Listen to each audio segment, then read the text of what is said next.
Okay.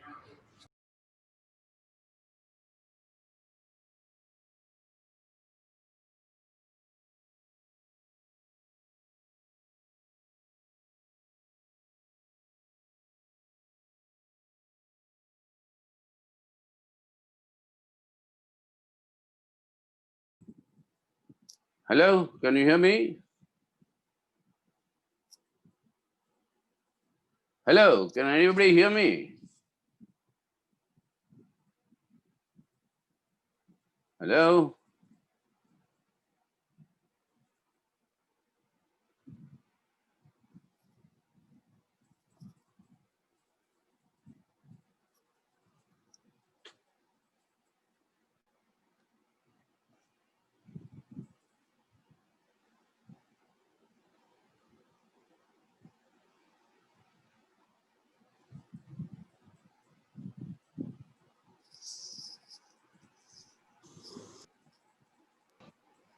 Comrade, we are hearing you. Can you hear me? Yeah, we are hearing you. Okay, so how do you want to proceed? Yeah, comrade, we will start it. We are just admitting some of the participants. Okay. They are coming. It may take some more 5 minutes. Okay. Because most of them were waiting because we were adjusting this YouTube live also as well as Facebook live. Yeah, I noticed that it's coming. It's coming YouTube, on that. Live stream is going on. Yeah. In Okay. 5 minutes, it will take some 5 minutes to allow everybody come. Okay, then I'll take a 5-minute break and come back. Okay. Yeah, well, please, comrade, please. Okay, I'm not switching it off. It'll be like this. Huh? Okay. Yeah. Okay. Sure. No, I'll just stop the video. Okay, and then I'll come back. Okay. I'll come back. Okay.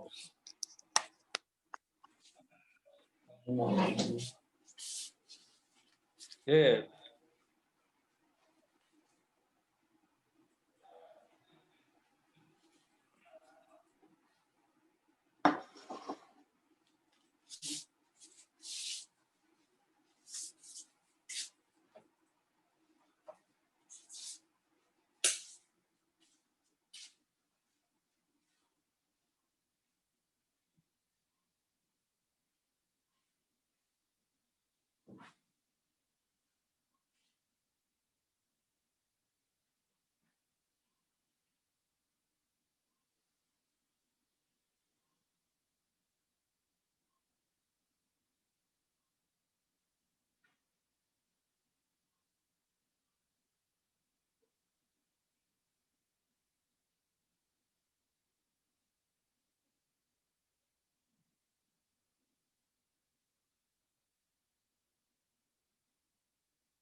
ಆಗಿದ್ದೀನಿ.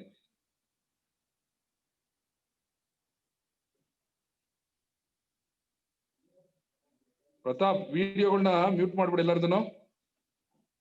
Video mute ಮಾಡಪ್ಪ.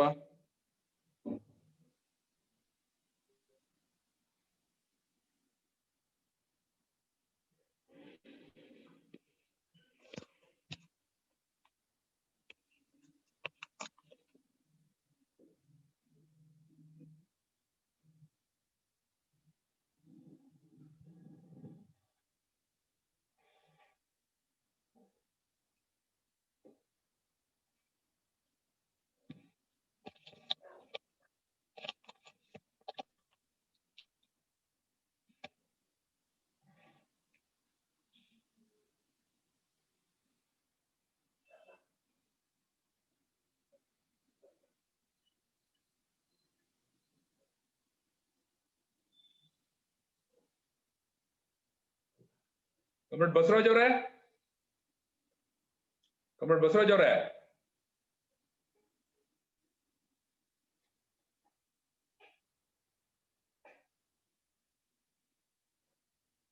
ಪ್ರತಾಪ್ ಬಸವರಾಜ್ ಅವ್ರನ್ನ unmute ಮಾಡು.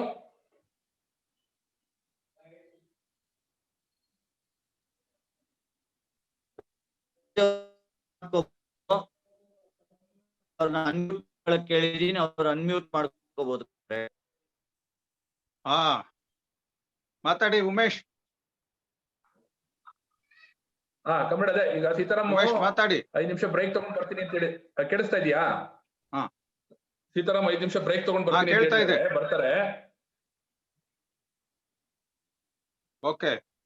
ನೀವು ಇದ್ರಲ್ಲಿ ಇದ್ರೆ ಇದ್ ಮಾಡೋಣ. ಹಾ, ಓಕೆ ಓಕೆ.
ಸೀತಾರಾಮ್ ಅವ್ರು ಬಂದ್ರಾ?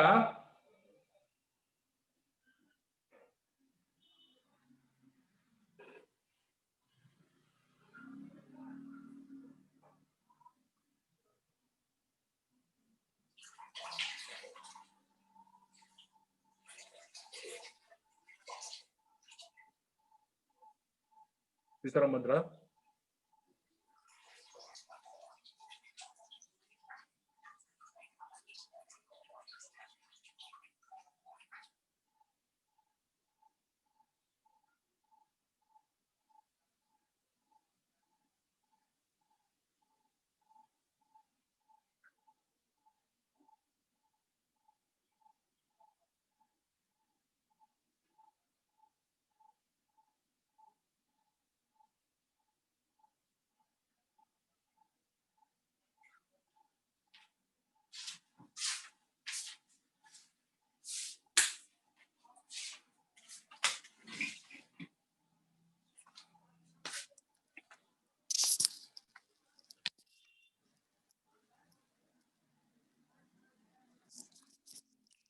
Okay, can you hear me, Umesh?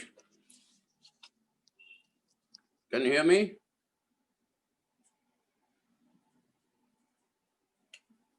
Hello, I can't hear you. Yeah, we are hearing you. Okay, Is it okay good. now? Yeah. Yeah, now it's okay. Yeah. Okay, comrade. We can start, I think. Comrade Basraj ಅವರೇ. One of you start and Kannada, some Yeah, we'll start, comrade. We'll start. Comrade Basraj ಅವರೇ. ಬಸವರಾಜ್ ಕಮ್ರೇಡ್ ನಿಮ್ಮನ್ನ unmute ಕೇಳಿದೀನಿ, unmute ಆಗಿ okay. ಯಾ comrade Basavaraj ಶುರು ಮಾಡೋಣವಾ? Yes, you start comrade. Yeah ಸಂಗಾತಿಗಳೇ ಹಾಗೂ ಬಂಧುಗಳೇ, ಇವತ್ತು CPM ಪಕ್ಷದ ವತಿಯಿಂದ ಸ್ವತಂತ್ರೋತ್ಸವದ ಪೂರ್ವಭಾವಿಯಾಗಿ ಸ್ವತಂತ್ರೋತ್ಸವದ ಮುನ್ನಾ ದಿನ ಒಂದು ಪರಿಹಾರ ಮತ್ತು ಪರ್ಯಾಯಕ್ಕಾಗಿ ಪ್ರತಿರೋಧದ ಆನ್ಲೈನ್ ರ್ಯಾಲಿಯನ್ನ ಹಮ್ಮಿಕೊಂಡಿದ್ದೇವೆ. ಈ ಆನ್ಲೈನ್ ರ್ಯಾಲಿಯನ್ನ ಉದ್ದೇಶಿಸಿ CPM ಪಕ್ಷದ ಪ್ರಧಾನ ಕಾರ್ಯದರ್ಶಿಗಳಾದಂತ ಕಾಮ್ರೇಡ್ ಸೀತಾರಾಮ್ ಯೆಚೂರಿ ಅವರು ಮಾತಾಡ್ತಾರೆ. ಅವರನ್ನ CPM ಪಕ್ಷದ ರಾಜ್ಯ ಸಮಿತಿಯಿಂದ ನೀವು ಈ ಆನ್ಲೈನ್ ರ್ಯಾಲಿಯನ್ನ ಉದ್ದೇಶಿಸಿ ಮಾತನಾಡಬೇಕು ಅಂತೇಳಿ ಕೋರಿದಾಗ ಅವರ ಒಪ್ಪಿ ನಮ್ಮ ಜೊತೆ ಇದರಲ್ಲಿ ಭಾಗವಹಿಸಿದ್ದಾರೆ. ಈಗಾಗಲೇ ಸುಮಾರು 300 ಜನ ಈ ಆನ್ಲೈನ್ ರ್ಯಾಲಿಯಲ್ಲಿ ಝೂಮ್ ಆಪ್ ಮೂಲಕ ನಮ್ಮ ಜೊತೆ ಭಾಗಿಗಳಾಗಿದ್ದಾರೆ. ಪ್ರತಿಯೊಬ್ಬರು ಕೂಡ ಅವರವರ ಸ್ಥಳಗಳಲ್ಲಿ ಅವರಿರೋ ಕಡೆ ಕನಿಷ್ಠ 20 ರಿಂದ 50 ಜನರವರೆಗೂ ತಮ್ಮ ಜೊತೆ ಅಣಿನೇರಿಸಿಕೊಂಡು ಈ ಝೂಮ್ ಆಪ್ ನಲ್ಲಿ ಆನ್ಲೈನ್ ರ್ಯಾಲಿಯಲ್ಲಿ ಭಾಗವಹಿಸ್ತಿದ್ದಾರೆ. ನಮ್ಗೆಲ್ಲ ಗೊತ್ತಿರುವಂತ ರೀತಿಯಲ್ಲಿ ಮಾರ್ಚ್ 25ರಿಂದ ಪ್ರಾರಂಭ ಆದಂತ ಲಾಕ್ಡೌನು, ಕೋವಿಡ್, ಈ ಸಂದರ್ಭದಲ್ಲಿ ಕೋವಿಡ್ ಹಿನ್ನೆಲೆಯಲ್ಲಿ ಭಾರತ ದೇಶದಲ್ಲಿರ್ತಕ್ಕಂಥ ಪರಿಸ್ಥಿತಿ, ಇಂಥ ಒಂದು ಸಂದರ್ಭದಲ್ಲಿ ಸಂಕಷ್ಟಕ್ಕೀಡಾಗಿರ್ತಕ್ಕಂಥ ಜನತೆಗಳಿಗೆ ಪರಿಹಾರ ಸಿಗಬೇಕು. ಅದೇ ರೀತಿಯಲ್ಲಿ ಇವತ್ತು ಕೇಂದ್ರ ಮತ್ತೆ ರಾಜ್ಯ ಸರ್ಕಾರ ಅನುಸರಿಸ್ತಾ ಇರ್ತಕ್ಕಂಥ ಈ ನೀತಿಗಳಿಗೊಂದು ಪರ್ಯಾಯವಾದಂತ CPM ಪಕ್ಷದ ಮತ್ತೆ ಎಡಪಕ್ಷಗಳ ಪರ್ಯಾಯವನ್ನ ನೀಡಬೇಕು ಅನ್ನುವಂಥ ನಿಟ್ಟಿನಲ್ಲಿ CPM ಪಕ್ಷದ ಕೇಂದ್ರ ಸಮಿತಿ ತೀರ್ಮಾನ ಮಾಡಿದೆ. ಅದೇ ರೀತಿಯಲ್ಲಿ ಎಡಪಕ್ಷಗಳೆಲ್ಲವೂ ಸೇರಿ ನಾಳೆ ಒಂದು ಪ್ರತಿಜ್ಞೆಯನ್ನ ಸ್ವೀಕರಿಸುವಂತ ಕಾರ್ಯಕ್ರಮವನ್ನು ಕೂಡ ಹಮ್ಮಿಕೊಂಡಿದ್ದಾವೆ. ಸೊ ಈ ನಿಟ್ಟಿನಲ್ಲಿ ಇವತ್ತು ಈ ಪರಿಹಾರ ಮತ್ತು ಪರ್ಯಾಯಕ್ಕಾಗಿ ಪ್ರತಿರೋಧ ಆನ್ಲೈನ್ ರ್ಯಾಲಿಯನ್ನ ಕರ್ನಾಟಕ ರಾಜ್ಯ ಸಮಿತಿ ಹಮ್ಮಿಕೊಂಡಿದೆ. ಇದರಲ್ಲಿ ಭಾಗವಹಿಸ್ತಾ ಇರ್ತಕ್ಕಂಥ ಎಲ್ಲರಿಗೂ ಕೂಡ CPM ಪಕ್ಷದ ರಾಜ್ಯ ಸಮಿತಿ ವತಿಯಿಂದ ಸ್ವಾಗತವನ್ನ ಮಾಡ್ಲಿಕ್ಕೆ ಬಯಸ್ತೇನೆ. ಈ ಆನ್ಲೈನ್ ರ್ಯಾಲಿ ಅಧ್ಯಕ್ಷತೆಯನ್ನ CPM ಪಕ್ಷದ ರಾಜ್ಯ ಕಾರ್ಯದರ್ಶಿಗಳಾದಂತ ಕಾಮ್ರೇಡ್ ಯು ಬಸವರಾಜ್ ಅವರು ವಹಿಸಿಕೊಂಡು ನಡೆಸ್ಕೊಡ್ಬೇಕು ಅಂತ ವಿನಂತಿ ಮಾಡ್ತೇನೆ. ಕಾಮ್ರೇಡ್ ಸೀತಾರಾಮ್ ಯೆಚೂರಿ ಅವರು ನಮ್ಮನ್ನು ಉದ್ದೇಶಿಸಿ ಭಾಷಣವನ್ನ ಮಾಡೋರಿದ್ದಾರೆ. ಅದೇ ಸಂದರ್ಭದಲ್ಲಿ ಒಂದು ಪಕ್ಷದ ಕೇಂದ್ರ ಸಮಿತಿ ಮೊನ್ನೆ 25-26ನೇ ತಾರೀಕು ಸೇರಿದ್ದಾಗ ಜುಲೈನಲ್ಲಿ, ಆಗಸ್ಟ್ 20ರಿಂದ 26ನೇ ತಾರೀಕುವರೆಗೂ ಕೂಡ ದೇಶಾದ್ಯಂತ ಒಂದು ಪ್ರತಿಭಟನಾ ಸಪ್ತಾಹವನ್ನ ಆಚರಣೆ ಮಾಡಬೇಕು ಅನ್ನುವಂತ ಕರೆಯನ್ನ ಕೊಟ್ಟಿದೆ. ಅದರ ಭಾಗವಾಗಿ ಕರ್ನಾಟಕ ರಾಜ್ಯದಲ್ಲೂ ಕೂಡ ಈ ಪ್ರತಿಭಟನಾ ಸಪ್ತಾಹವನ್ನ 21-22ಕ್ಕೆ ಗೌರಿ ಗಣೇಶ ಹಬ್ಬ ಇರುವಂತ ಕಾರಣಕ್ಕಾಗಿ 24ರಿಂದ 29ರವರೆಗೂ ಮಾಡಬೇಕು ಅನ್ನುವಂತ ತೀರ್ಮಾನವನ್ನು ಮಾಡಿದ್ದೇವೆ. ಸೊ ಅದರ ಭಾಗವಾಗಿ ಈ ಒಂದು ಮುಂಚಿತವಾಗಿ ಈ ಒಂದು ಪ್ರತಿರೋಧದ ಆನ್ಲೈನ್ ರ್ಯಾಲಿಯನ್ನು ಹಮ್ಮಿಕೊಂಡಿದ್ದೇವೆ. ಇದರ ಸಭೆಯ ಅಧ್ಯಕ್ಷತೆಯನ್ನು ವಹಿಸಿ ಕಾಮ್ರೇಡ್ ಯು ಬಸವರಾಜ್ ಅವರು ನಡೆಸ್ಕೊಡ್ತಾರೆ ಅನ್ನುವಂತ ಮಾಹಿತಿಯನ್ನು ತಮಗೆ ಕೊಡ್ತಾ, ಈ ಆನ್ಲೈನ್ ರ್ಯಾಲಿಯಲ್ಲಿ ಭಾಗವಹಿಸ್ತಾ ಇರ್ತಕ್ಕಂಥ, ಅಂದ್ರೆ ಆನ್ಲೈನ್ ರ್ಯಾಲಿಯಲ್ಲಿ ವರ್ಚುವಲ್ ಆಗಿ ಮತ್ತು ಆ ಪ್ರದೇಶಗಳಲ್ಲಿ ದೈಹಿಕವಾಗಿ ಫಿಸಿಕಲ್ ಆಗಿ ಭಾಗವಹಿಸ್ತಾ ಇರ್ತಕ್ಕಂಥ ಎಲ್ಲರನ್ನೂ ಕೂಡ ಸ್ವಾಗತ ಮಾಡ್ತಾ, ಅದೇ ರೀತಿಯಲ್ಲಿ ನಾವು ಪತ್ರಿಕಾ ಮಾಧ್ಯಮದ ಹಾಗೂ ದೃಶ್ಯ ಮಾಧ್ಯಮದ ಗೆಳೆಯರನ್ನು ಕೂಡ ಇದಕ್ಕೆ ಸ್ವಾಗತ ಮಾಡಿದ್ವಿ. ಅನೇಕ ಜನ ನಮ್ಮ ಪತ್ರಿಕಾ ಮಾಧ್ಯಮದ ಮತ್ತೆ ದೃಶ್ಯ ಮಾಧ್ಯಮದ ಗೆಳೆಯರು ಕೂಡ ಇದರಲ್ಲಿ ಭಾಗವಹಿಸಿದ್ದಾರೆ. ಅವ್ರಿಗೂ ಕೂಡ CPM ಪಕ್ಷದ ರಾಜ್ಯ ಸಮಿತಿ ವತಿಯಿಂದ ಹಾಗೂ ವೈಯಕ್ತಿಕವಾಗಿ ಸ್ವಾಗತವನ್ನ ಮಾಡ್ತೇನೆ. ಎಲ್ಲರೂ ಕೂಡ ಭಾಗವಹಿಸಬೇಕು ಅನ್ನೋಂಥ ವಿನಂತಿಯನ್ನ ಮಾಡ್ತಾ, ಈ ರ್ಯಾಲಿಯಲ್ಲಿ ಕಾಮ್ರೇಡ್ ಸೀತಾರಾಮ್ ಯೆಚೂರಿ ಅವರು ಮಾತನಾಡುವಾಗ ನಾವು ಎಲ್ಲರಲ್ಲೂ ವಿನಂತಿ ಮಾಡ್ತೀವಿ CPM ರಾಜ್ಯ ಸಮಿತಿ ವತಿಯಿಂದ, ದಯವಿಟ್ಟು ತಮ್ಮ ಆಡಿಯೋಗಳನ್ನ ವಿಡಿಯೋಗಳನ್ನ ಮ್ಯೂಟ್ ಮಾಡ್ಕೊಳ್ಳಿ. ಕೊನೆಯದಾಗಿ ಏನಾದ್ರೂ ಸಂವಾದಕ್ಕೆ ಸಮಯಾವಕಾಶ ಇದ್ದಂತ ಸಂದರ್ಭದಲ್ಲಿ ಅದಕ್ಕೆ ಅವಕಾಶಗಳನ್ನ ಕಲ್ಪಿಸಿಕೊಳ್ಳಲಾಗುತ್ತದೆ. ಅಂತ ಸಂದರ್ಭದಲ್ಲಿ ಮಾತ್ರನೇ ಅನ್ಮ್ಯೂಟ್ ಮಾಡ್ಕೊಳ್ಳಿಕ್ಕೆ ನಮ್ಮ ಹಾಸ್ಟ್ ತಮಗೆ ಅನುಕೂಲವನ್ನು ಮಾಡಿಕೊಡ್ತಾರೆ. ಅದುವರೆಗೂ ಯಾರು ಕೂಡ ತಮ್ಮ ಆಡಿಯೋವನ್ನ ವಿಡಿಯೋವನ್ನ ಅನ್ಮ್ಯೂಟ್ ಮಾಡ್ಕೊಳ್ಬಾರ್ದು. ಈ ಆನ್ಲೈನ್ ರ್ಯಾಲಿಯಲ್ಲಿ ಭಾಗವಹಿಸಬೇಕು ಅನ್ನುವಂತ ವಿನಂತಿಯನ್ನ ಮಾಡ್ತಾನೆ. ಒಂದು ಮೊದಲ ಪ್ರಯೋಗ CPM ಪಕ್ಷದ ಪ್ರಧಾನ ಕಾರ್ಯದರ್ಶಿಗಳ ಮೂಲಕ ಈ ಪರಿಹಾರ ಮತ್ತು ಪರ್ಯಾಯಕ್ಕಾಗಿ ಪ್ರತಿರೋಧದ ಆನ್ಲೈನ್ ರ್ಯಾಲಿಯನ್ನ ನಾವು ಸಂಘಟನೆ ಮಾಡ್ತಿದ್ದೇವೆ. ಅದರಲ್ಲಿ ಭಾಗವಹಿಸಿರ್ತಕ್ಕಂಥ, ಅದಕ್ಕೆ ಪ್ರೋತ್ಸಾಹ ಕೊಟ್ಟಿರ್ತಕ್ಕಂಥ ಎಲ್ಲರಿಗೂ ಮತ್ತೊಮ್ಮೆ ವಂದಿಸ್ತಾ ಈ ಆನ್ಲೈನ್ ರ್ಯಾಲಿಯನ್ನು ಪ್ರಾರಂಭ ಮಾಡ್ತೇವೆ. Comrade Sitaram, we are starting this online rally of resistance for relief and alternatives in the midst of this COVID pandemic. Comrade U. Basraj will be presiding over this online rally and you will be addressing. I request Comrade U. Basraj to start the online rally meeting, Comrade. Yeah. Basraj avare? ಬಂಧುಗಳೇ, ಈ ಒಂದು online ರ್ಯಾಲಿಯನ್ನ CPIM ಪಕ್ಷದ ರಾಜ್ಯ ಸಮಿತಿ ಹಮ್ಮಿಕೊಂಡಿದೆ. ಮತ್ತೊಮ್ಮೆ ನಾನು ಈ ಒಂದು ಆನ್ಲೈನ್ ರ್ಯಾಲಿಯಲ್ಲಿ ಪಾಲ್ಗೊಳ್ಳಿಕ್ಕೆ ಮತ್ತೆ ಮಾತಾಡ್ಲಿಕ್ಕೆ ಇರ್ತಕ್ಕಂತ ಕಾಮ್ರೇಡ್ ಸೀತಾರಾಮ್ ಯೆಚೂರಿ ಅವರು, ನಮ್ಮ ಪಕ್ಷದ ಪ್ರಧಾನ ಕಾರ್ಯದರ್ಶಿಗಳು, ಅವರನ್ನ ಹೃತ್ಪೂರ್ವಕವಾಗಿ ಸ್ವಾಗತ ಮಾಡ್ತಾ ಇದ್ದೀನಿ. ನಿಮ್ಮೆಲ್ಲರನ್ನು ಕೂಡ ಸ್ವಾಗತ ಮಾಡ್ತಾ ಇದ್ದೀನಿ. ಕಾಮ್ರೇಡ್ ಸೀತಾರಾಮ್ ಯೆಚೂರಿ ಅವರು ನಮ್ಮೆಲ್ಲರನ್ನ ಉದ್ದೇಶಿಸಿ ಮಾತಾಡಬೇಕು ಅಂತೇಳಿ ಅವರಲ್ಲಿ ವಿನಂತಿ ಮಾಡ್ತಾ ಇದ್ದೀನಿ. Yeah, but Sitaram, please. Yeah, simultaneous translation will be there. Yeah, Comrade, Yes, it will be there. I will be yes. translating you. No, you will be translating. So how many minutes should I speak to leave you? You can 15 minutes. take your time, Comrade. I finish one point and then do it. Okay. Yeah, okay, sure. I'll tell you translate then whenever I finish. Okay. First of all, congratulations to the Karnataka State Committee for organizing this rather unique online resistance rally for relief and alternatives. And in today's time and conditions, this is what is the new normal that we have to realize under the COVID situation and the pandemic. And when we talk of the resistance for relief and alternatives, at the outset, we'll have to understand why this need for resistance is arise. Tomorrow is going to be the 73rd Independence Day of our country. A new narrative is being built up in our country by this Modi government. And that new narrative is, the essence is that 15th August 1947, we gained our independence.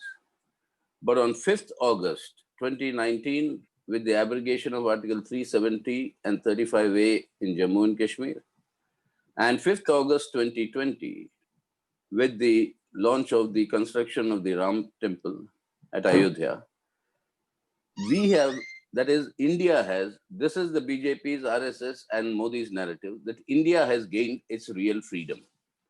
So this is the new narrative of building a new India that Modi calls himself. Now, what is the meaning of this new India? Yes, Umesh, you can translate.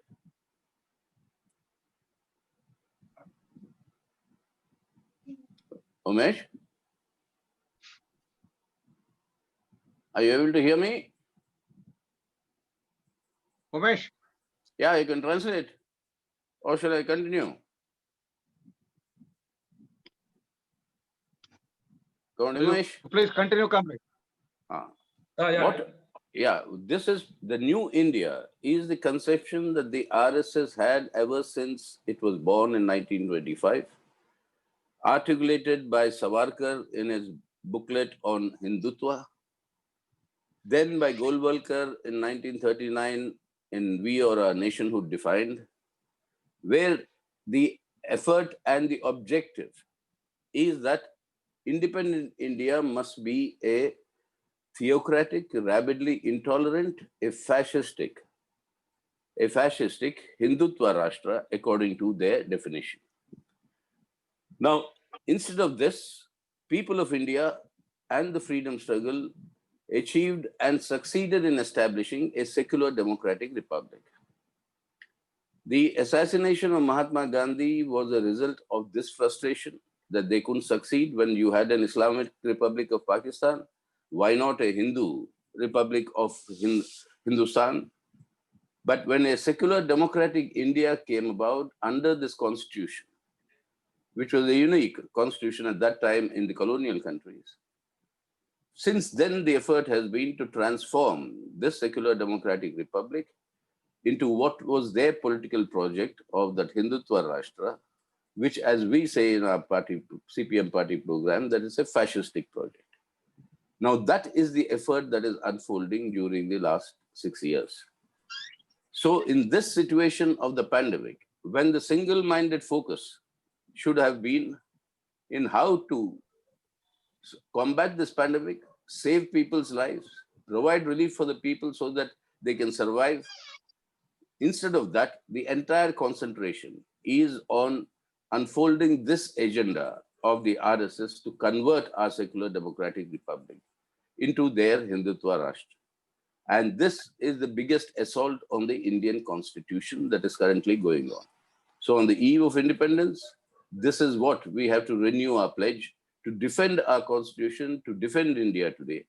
Otherwise, the India in which we were born, we have grown up, that India is precisely what they want to change in an irretrievable manner. That is the challenge. Yes, Umesh. ಬಂಧುಗಳೇ, ಮೊದಲನೇದಾಗಿ CPM ಪಕ್ಷದ ರಾಜ್ಯ ಸಮಿತಿಯನ್ನ ಈ ಒಂದು ಪ್ರತಿರೋಧದ online ರ್ಯಾಲಿಯನ್ನ ಸಂಘಟನೆ ಮಾಡಿರೋದಕ್ಕೆ ಅಭಿನಂದಿಸ್ಲಿಕ್ಕೆ ಬಯಸ್ತೇನೆ. ಇದು ಹೊಸ ವಿಧಾನ, ಹೊಸ ಪರಿಸ್ಥಿತಿಯಲ್ಲಿ ಇದ್ದೇವೆ ನಾವು. ಇವತ್ತಿನ ಈ ಪರಿಸ್ಥಿತಿಗೆ ಬದಲಾದಂತ ರೀತಿಯಲ್ಲಿ ನಾವು ಕೂಡ ಬದಲಾಗಬೇಕಾಗ್ತದೆ. ಹಾಗಾಗಿ ದೈಹಿಕ ರ್ಯಾಲಿಯ ಬದಲು ಇವತ್ತು ಈ ರೀತಿ ಅಂತ ಆನ್ಲೈನ್ ರ್ಯಾಲಿಗೆ ನಾವು ಬಂದಿದ್ದೇವೆ. ಅದಕ್ಕೆ ನಾನು ಅವ್ರನ್ನ ಅಭಿನಂದಿಸ್ತೇನೆ, ಮತ್ತೆ ಭಾಗವಹಿಸಿರ್ತಕ್ಕಂಥ ನಿಮ್ಮೆಲ್ಲರನ್ನು ಕೂಡ ಅಭಿನಂದಿಸ್ತೇನೆ. ನಾವು ಈ ಪ್ರತಿರೋಧದ ರ್ಯಾಲಿಯನ್ನ ಮಾಡುವಾಗ, ಪರಿಹಾರ ಮತ್ತೆ ಪರ್ಯಾಯಕ್ಕಾಗಿ ಪ್ರತಿರೋಧದ ರ್ಯಾಲಿ ಅಂತ ಹೇಳುವಾಗ ನಾವು ಒಂದಂಶವನ್ನು ಗಮನದಲ್ಲಿಟ್ಕೊಳ್ಬೇಕು. ನಾಳೆ ನಮ್ಮ ಸ್ವತಂತ್ರೋತ್ಸವವನ್ನು ಆಚರಣೆ ಮಾಡ್ತಿದ್ವಿ. 73ನೇ ಸ್ವತಂತ್ರ ದಿನಾಚರಣೆಯನ್ನ ಆಚರಣೆ ಮಾಡ್ತಿದ್ದೀವಿ. 15 ಆಗಸ್ಟ್ ನಮಗೆ ಸ್ವತಂತ್ರವನ್ನ ನಾವು ಪಡ್ಕೊಂಡಂತ ದಿನ. ಅದೇ ರೀತಿಯಲ್ಲಿ 15 ಆಗಸ್ಟ್ ನಾವು ಆಚರಣೆ ಮಾಡುವಾಗ್ಲೇನೆ 5ನೇ ತಾರೀಕು ಆಗಸ್ಟ್ ಕೂಡ ನಮಗೆ ಒಂದು ಪ್ರಮುಖವಾದಂತ ದಿನ ಆಗ್ತದೆ. ಯಾಕೆ ಅಂತ ಹೇಳಿದ್ರೆ, ಕಳೆದ ವರ್ಷ 5ನೇ ತಾರೀಕು ಆಗಸ್ಟ್ ಸಂವಿಧಾನದಲ್ಲಿದ್ದಂತ ಈ ಆರ್ಟಿಕಲ್ 370 ಮತ್ತೆ 35A ಅವರು ರದ್ದುಪಡಿಸಿದಂತ ದಿನ. ಅದೇ ರೀತಿಯಲ್ಲಿ ಈ ವರ್ಷ 2025 ಆಗಸ್ಟ್ ರಾಮ ಮಂದಿರಕ್ಕೆ ಶಿಲಾನ್ಯಾಸವನ್ನ, ಅಡಿಗಲನ್ನ ಹಾಕೋದ್ರ ಮೂಲಕ ಅವರು ಹೊಸ ಒಂದು ಭಾರತವನ್ನ ಕಟ್ತೇವೆ ಅನ್ನುವಂತ ಒಂದು ಮಾತನ್ನ ಆಡ್ತಿದ್ದಾರೆ. ಹೊಸ ಒಂದು ಭಾರತ ಅಂದ್ರೆ ಯಾವ ಭಾರತ ಅನ್ನುವಂತ ನಾವು ನೋಡ್ಬೇಕಾಗ್ತದೆ. ಈ ಹೊಸ ಭಾರತದ ಕಲ್ಪನೆಯನ್ನೇನು ಕೇಂದ್ರ ಸರ್ಕಾರ ಆಡ್ತಾ ಇದೆ, 1925ರಲ್ಲಿ RSS ಪ್ರಾರಂಭ ಆದಾಗ ಅವರು ಕಟ್ಕೊಂಡಂತ ಆ ಕಣ್ಣೋಟ, ಅದೇ ರೀತಿಯಲ್ಲಿ 1939ರಲ್ಲಿ ಅವರು ನೀಡಿದಂತ ನಾವು ಮತ್ತು ನಮ್ಮ ರಾಷ್ಟ್ರೀಯತೆಯ ಪರಿಭಾಷೆ ಅನ್ನುವಂತ ಒಂದು ಪುಸ್ತಕದಲ್ಲಿ ಅವರು ಹೇಳಿದಂತ ಸಿದ್ಧಾಂತ. ಸೊ ಈ ಎರಡು ಅಂಶಗಳನ್ನ ಇಟ್ಕೊಂಡು ಅವರು ನಿರಂತರವಾಗಿ ನಮ್ಮ ದೇಶವನ್ನ ಒಂದು ಧರ್ಮಾಧಾರಿತವಾದಂತ ದೇಶವನ್ನಾಗಿ ಮಾಡ್ಬೇಕು ಅಂತ ಹೇಳಿ ಅವ್ರ ಪ್ರಯತ್ನವನ್ನ ಪಡ್ತಾ ಇದ್ರು. ಅದರ ನಡುವೆನೂ ಕೂಡ ಸ್ವತಂತ್ರ ಹೋರಾಟ ನಡೆದು ಈ ದೇಶದಲ್ಲಿ ನಮ್ಮ ದೇಶಕ್ಕೆ ನಾವು ಸ್ವತಂತ್ರವನ್ನು ಪಡ್ಕೊಂಡು ನಾವು ಒಂದು ಜಾತ್ಯತೀತ ಪ್ರಜಾಸತ್ತಾತ್ಮಕ ಗಣರಾಜ್ಯವನ್ನ ನಾವು ಸ್ಥಾಪನೆ ಮಾಡಿಕೊಂಡು ನಮಗೆ ನಮ್ಮ ಸಂವಿಧಾನವನ್ನ ನಾವು ಕೊಟ್ಕೊಂಡಿದ್ದೇವೆ. ಅದೇ ಸಂದರ್ಭದಲ್ಲಿ ಮಹಾತ್ಮ ಗಾಂಧಿ ಅವರ ಹತ್ಯೆಯನ್ನ ಮಾಡುವಂತ ಸಂದರ್ಭದಲ್ಲಿ ಒಂದ್ ಕಡೆ ಧರ್ಮಾಧಾರಿತವಾದಂತ ಪಾಕಿಸ್ತಾನ ರಚನೆಯಾಗಿದ್ದಂತ ಸಂದರ್ಭದಲ್ಲಿ ನಮ್ಮ ದೇಶವನ್ನು ಕೂಡ ಹಿಂದೂ ರಾಷ್ಟ್ರವನ್ನು ಮಾಡಬೇಕು ಅನ್ನುವಂತ ಈ ಅವರ ಹೊಸ ಭಾರತದ ಪರಿಕಲ್ಪನೆ ಏನಿದೆ, ಅದರ ಭಾಗವಾಗಿಯೇ ಹತಾಶರಾಗಿ ಮಹಾತ್ಮ ಗಾಂಧಿಯನ್ನ ಹತ್ಯೆ ಮಾಡಿದ್ರು ಅಂತ ನಾವು ನೋಡ್ಬೇಕಾಗ್ತದೆ. ಅವತ್ತಿಂದ ಅವರೊಂದು ಪ್ರಯತ್ನವನ್ನ ಮಾಡ್ತಾ ಬಂದಿದ್ದಾರೆ. ಜಾತ್ಯತೀತ ಪ್ರಜಾಸತ್ತಾತ್ಮಕ ಗಣರಾಜ್ಯವನ್ನ ಒಂದು ಹಿಂದೂ ರಾಷ್ಟ್ರವನ್ನಾಗಿ ಮಾಡ್ಬೇಕು ಅನ್ನುವಂತ ಅವ್ರ ಪ್ರಯತ್ನ ನಿರಂತರವಾಗಿ ಮಾಡ್ತಾ ಬಂದಿದ್ದಾರೆ. ಅದರ ಭಾಗವಾಗಿ ಕಳೆದ 6 ವರ್ಷದಿಂದ ಇವರು ಅದನ್ನ ನಿರಂತರವಾಗಿ ತಮಗೆ ತಾವು ಅದನ್ನ ಜಾರಿ ಮಾಡುವಂತ ನಿಟ್ಟಿನಲ್ಲಿ ಕೆಲಸ ಮಾಡ್ತಿದ್ದಾರೆ. ಅದನ್ನೇ ನಾವು ಸಿಪಿಎಂ ಪಕ್ಷ ಹೇಳೋದೇನಂದ್ರೆ, ಫ್ಯಾಸಿಸ್ಟಿಕ್ ಆದಂತ ಫ್ಯಾಸಿವಾದಿ ಆದಂತ ಅವರ ಕಣ್ಣೋಟ ಅನ್ನುವಂತ ಅಂಶವನ್ನು ಹೇಳಲಿಕ್ಕೆ ಬಯಸ್ತೇವೆ. ಇದರಲ್ಲಿ ಇವತ್ತಿನ ಸಂದರ್ಭದಲ್ಲಿ ಯಾವ ಸಂದರ್ಭದಲ್ಲಿ ನಾವು ಈ ಕೋವಿಡ್ ಸಾಂಕ್ರಾಮಿಕವನ್ನ ಎದುರಿಸ್ತಾ ಇದೀವೋ, ಇವತ್ತು ಇಡೀ ದೇಶದ ಒಂದೇ ಚಿತ್ತ ಇರಬೇಕಾದದ್ದು ಏನಪ್ಪಾ ಅಂದ್ರೆ, ಈ ಕೋವಿಡ್ ಅನ್ನ ಹಿಮ್ಮೆಟ್ಟಿಸೋದು ಹೇಗೆ, ಸೋಲ್ಸೋದು ಹೇಗೆ, ಜನಗಳಿಗೆ ಪರಿಹಾರವನ್ನ, ಅದೇ ರೀತಿಯಲ್ಲಿ ಜನ ಈಗ ಬೇಕಾದಂತ ಆರೋಗ್ಯವನ್ನ ಕೊಡೋದು ಹೇಗೆ ಅನ್ನೋದ್ರ ಬಗ್ಗೆ ಇಡೀ ದೇಶ ಮತ್ತೆ ಸರ್ಕಾರದ ಕಣ್ಣೋಟ, ಚಿತ್ತ ಆ ಕಡೆಗೆ ಇರ್ಬೇಕಾಗಿತ್ತು. ಆದ್ರೆ ಅವ್ರು ಮಾಡ್ತಿರೋದು ಏನಪ್ಪಾ ಅಂತ ಹೇಳಿದ್ರೆ, RSS ನ ಈ ಒಂದು ಏನು ಹಿಂದುತ್ವದ ಅಜೆಂಡಾ ಇದೆ, ಆ ಅಜೆಂಡಾವನ್ನ ಮತ್ತೆ ಈ ಭಾರತ ದೇಶದ ಜಾತ್ಯತೀತ ಗಣರಾಜ್ಯವನ್ನ ಮಾರ್ಪಡಿಸ್ಲಿಕ್ಕೆ ನಿಟ್ಟಿನಲ್ಲಿ ಅವರು ನಿರಂತರವಾದಂತ ಪ್ರಯತ್ನವನ್ನ ಮಾಡ್ತಿದ್ದಾರೆ. ಕೋವಿಡ್ ಸಂದರ್ಭದಲ್ಲೂ ಕೂಡ ಅನ್ನುವಂಥದ್ದನ್ನ ನೋಡ್ಬೇಕಾಗ್ತದೆ. ಇದು ಭಾರತದ ಸಂವಿಧಾನದ ಮೇಲಿನ ದಾಳಿ ಅನ್ನುವಂಥದ್ದನ್ನ ನಾವು ಮರಿಬಾರ್ದು. ಹಾಗಾಗಿನೇ ನಾಳೆ ನಾವು 73ನೇ ಸ್ವತಂತ್ರೋತ್ಸವವನ್ನ ಆಚರಣೆ ಮಾಡುವಾಗ ನಾವೆಲ್ಲರೂ ಸೇರಿ ಒಂದು ಪ್ರತಿಜ್ಞೆಯನ್ನ ಮಾಡ್ಬೇಕಾಗ್ತದೆ. ಭಾರತ ದೇಶದ ಸಂವಿಧಾನವನ್ನ, ಯಾವ ಸಂವಿಧಾನ ನಮಗೆ ಜಾತ್ಯತೀತ ಪ್ರಜಾಸತ್ತಾತ್ಮಕ ಗಣರಾಜ್ಯವನ್ನ ಕಟ್ಕೊಟ್ಟಿದೆಯೋ ಆ ಸಂವಿಧಾನವನ್ನ ರಕ್ಷಣೆ ಮಾಡುವಂತ, ಉಳಿಸುವಂತ ಪ್ರತಿಜ್ಞೆಯನ್ನ ನಾವು ಮಾಡ್ಬೇಕಾಗ್ತದೆ. ಇದು ಇವತ್ತಿನ ಸಂದರ್ಭದಲ್ಲಿ ಪ್ರತಿರೋಧದ ರ್ಯಾಲಿಯನ್ನು ಮಾಡುವಾಗ ಮೊದಲಿಗೆ ನಾವು ಮನಗಾಣಬೇಕಾಗ್ತದೆ ಅನ್ನುವಂತ ಮಾತನ್ನ ಹೇಳಿಕ್ ಬಯಸ್ತೇನೆ. Translation over, comrade. Yes, yeah. That is why what should have been the priority of any government in this sort of a situation? Immediately equip the country with better health facilities, more health facilities, in order to provide medical relief to the people, we have not yet even, the central government, the Modi government has not even today commanded the private health facilities. Countries like Spain have nationalized all their private health facilities. Leave alone nationalization, we have not even imposed or created conditions with discussions with them and how they can be partners in meeting this, in combating this pandemic. Secondly, provide all our health workers, doctors, nurses, and all health workers with protective equipment. Even that has not been done till now, fully. And thirdly, do more and more testing, because that is the only way in which this pandemic can be combated. That is testing, isolating positive cases, contact tracing of all those who met the positive cases, and then quarantining them. That is the scientific method that most countries, particularly socialist countries, have followed, and they have succeeded. And in our country, the success of the Kerala model is precisely because of that, where they are now facing the second wave, because people are returning back to Kerala from abroad and from other parts of India. But they're moving in a scientific manner. But our Prime Minister gave us a long speech, a monologue.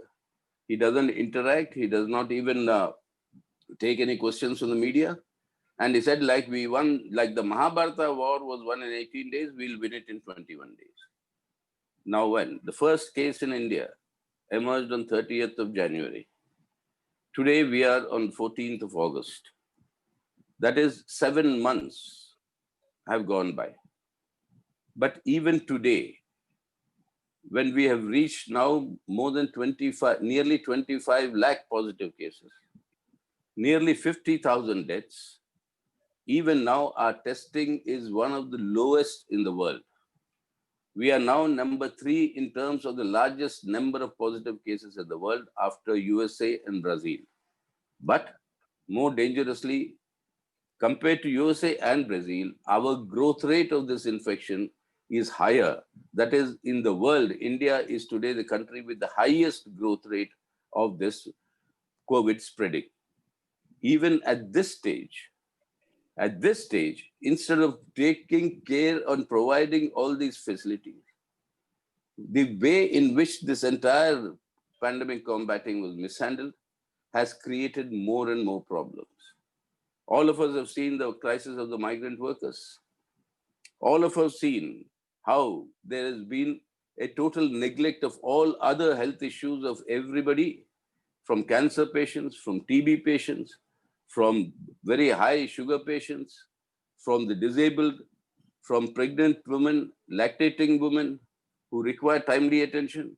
None of that was actually, the country was not equipped for. So even today in this condition, when the pandemic is really surging, the Prime Minister is busy with implementing the RSS agenda that I was mentioning earlier. So that is the real humanitarian crisis in India today. And in this situation, more than 15 crore people have lost their jobs because of the lockdown. Your economy is going to be with a growth rate of -4 to 7%, anywhere in between. That is the estimate. It may be worse, which means factories will close down, employment opportunities will be further reduced. Already there is a large-scale retention. People are losing their jobs. Their wages have been cut. The students have suffered because of total ill planning on how to tackle this situation, rescheduling of the academic year. Everything is in a complete mess, but this government has now lifted his hands off and telling all of us, you fend for yourselves. You look after yourselves, there's nothing more the government will do. But they are doing what they want to do, and that I'll come to now. Therefore, in this situation, resistance to what they are doing of undermining the Indian constitutional republic, undermining secular democratic Republic of India, and imposing their RSS agenda, and refusing to provide relief to the people. We said give cash transfers of 7,500 rupees per month to every family that is non-income tax paying for 6 months. Distribute food grains, 10.5 crore tons are rotting in the central godowns. Distribute these food grains, 10 kg per person, per needy, per person every month for 6 months. We have much more than what is there in our stock. He announced 5 kg, but only 13.7% of that announcement has reached the required people so far. No cash transfers. Economy is in doldrums. So immediately, resistance to their implementation, hijacking and implementation of their agenda and relief for the people, that is the need of the hour. And that is precisely what the CPIM has decided. And that is what this entire All India movement between 20th and 26th of August is designed for. But remember, because of the surge in the pandemic, all of us, you, me, every one of us, will have to adhere to physical distancing. It is not social distancing. It is physical distancing with social solidarity. Maintain hygiene, wear masks when we leave our homes.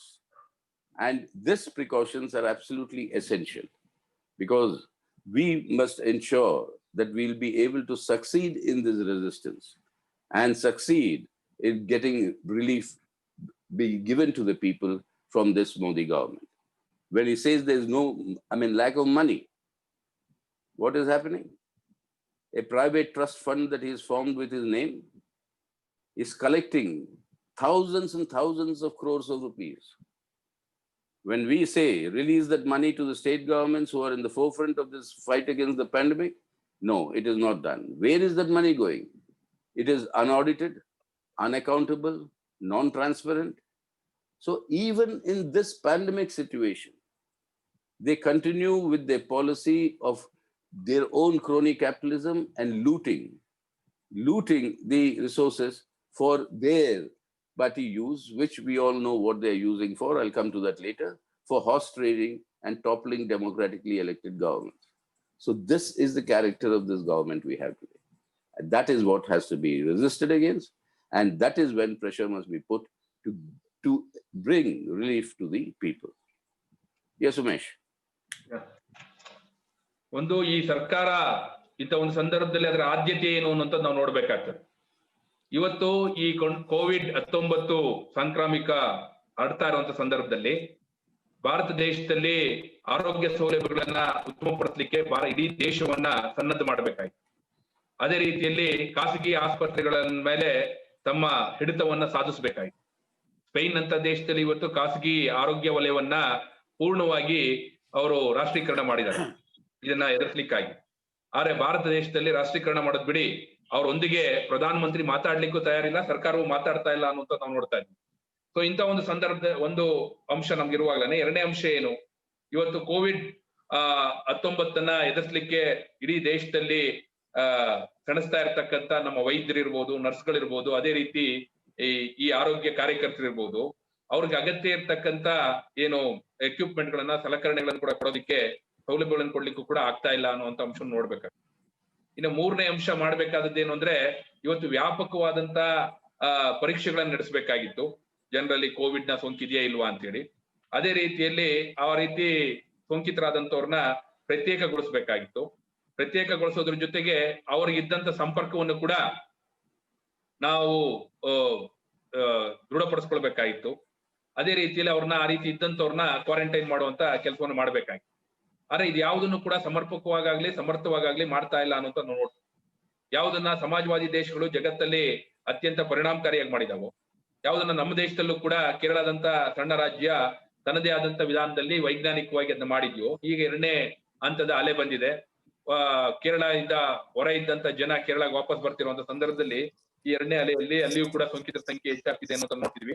ಆದ್ರೆ ಅದನ್ನ ಪರಿಣಾಮಕಾರಿಯಾಗಿ ಮೊದಲ ಹಂತದಲ್ಲಿ ಅವ್ರು ಎದುರಿಸಿದ್ರು, ನಿಯಂತ್ರಣ ಮಾಡಿದ್ರು ಅನ್ನೋದು ಕೂಡ ಇವತ್ತು ಈ ದೇಶದ ಮುಂದೆ ಇರ್ತಕ್ಕಂಥ ಒಂದು ಉದಾಹರಣೆ.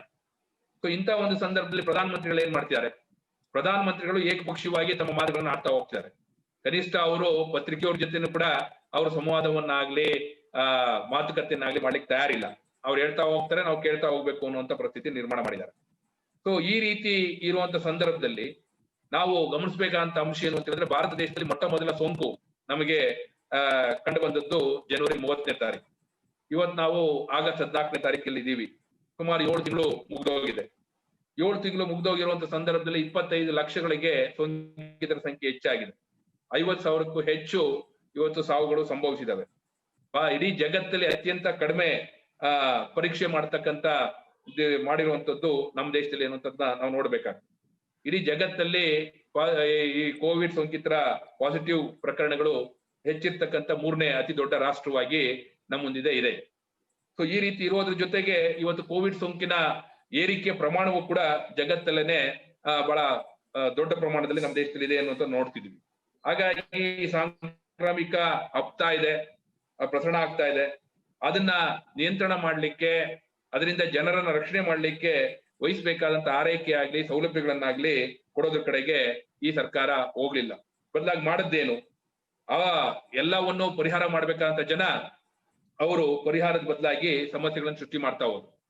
ಅವರು ಈ ಕೋವಿಡ್ ಅನ್ನ ನಿಯಂತ್ರಣ ಮಾಡೋದ್ರಲ್ಲಿ ಅವರು ತೋರಿದಂತ ಅಸಡ್ಡೆ, ಅದೇ ರೀತಿಯಲ್ಲಿ ಅವರು ವೈಫಲ್ಯ ಇವತ್ತು ಸಮಸ್ಯೆಗಳು ಹೆಚ್ಚಾಗಿರುವಂತ ನಾವು ನೋಡ್ತಿದೀವಿ. ಅದ್ರ ಜೊತೆಗೆ ನಾವು ಹೇಗೆ ನಮ್ಮ ವಲಸೆ ಕಾರ್ಮಿಕರ ಜೊತೆ ನಡ್ಕೊಂಡು ಅಂತ ನೋಡಿದೀವಿ.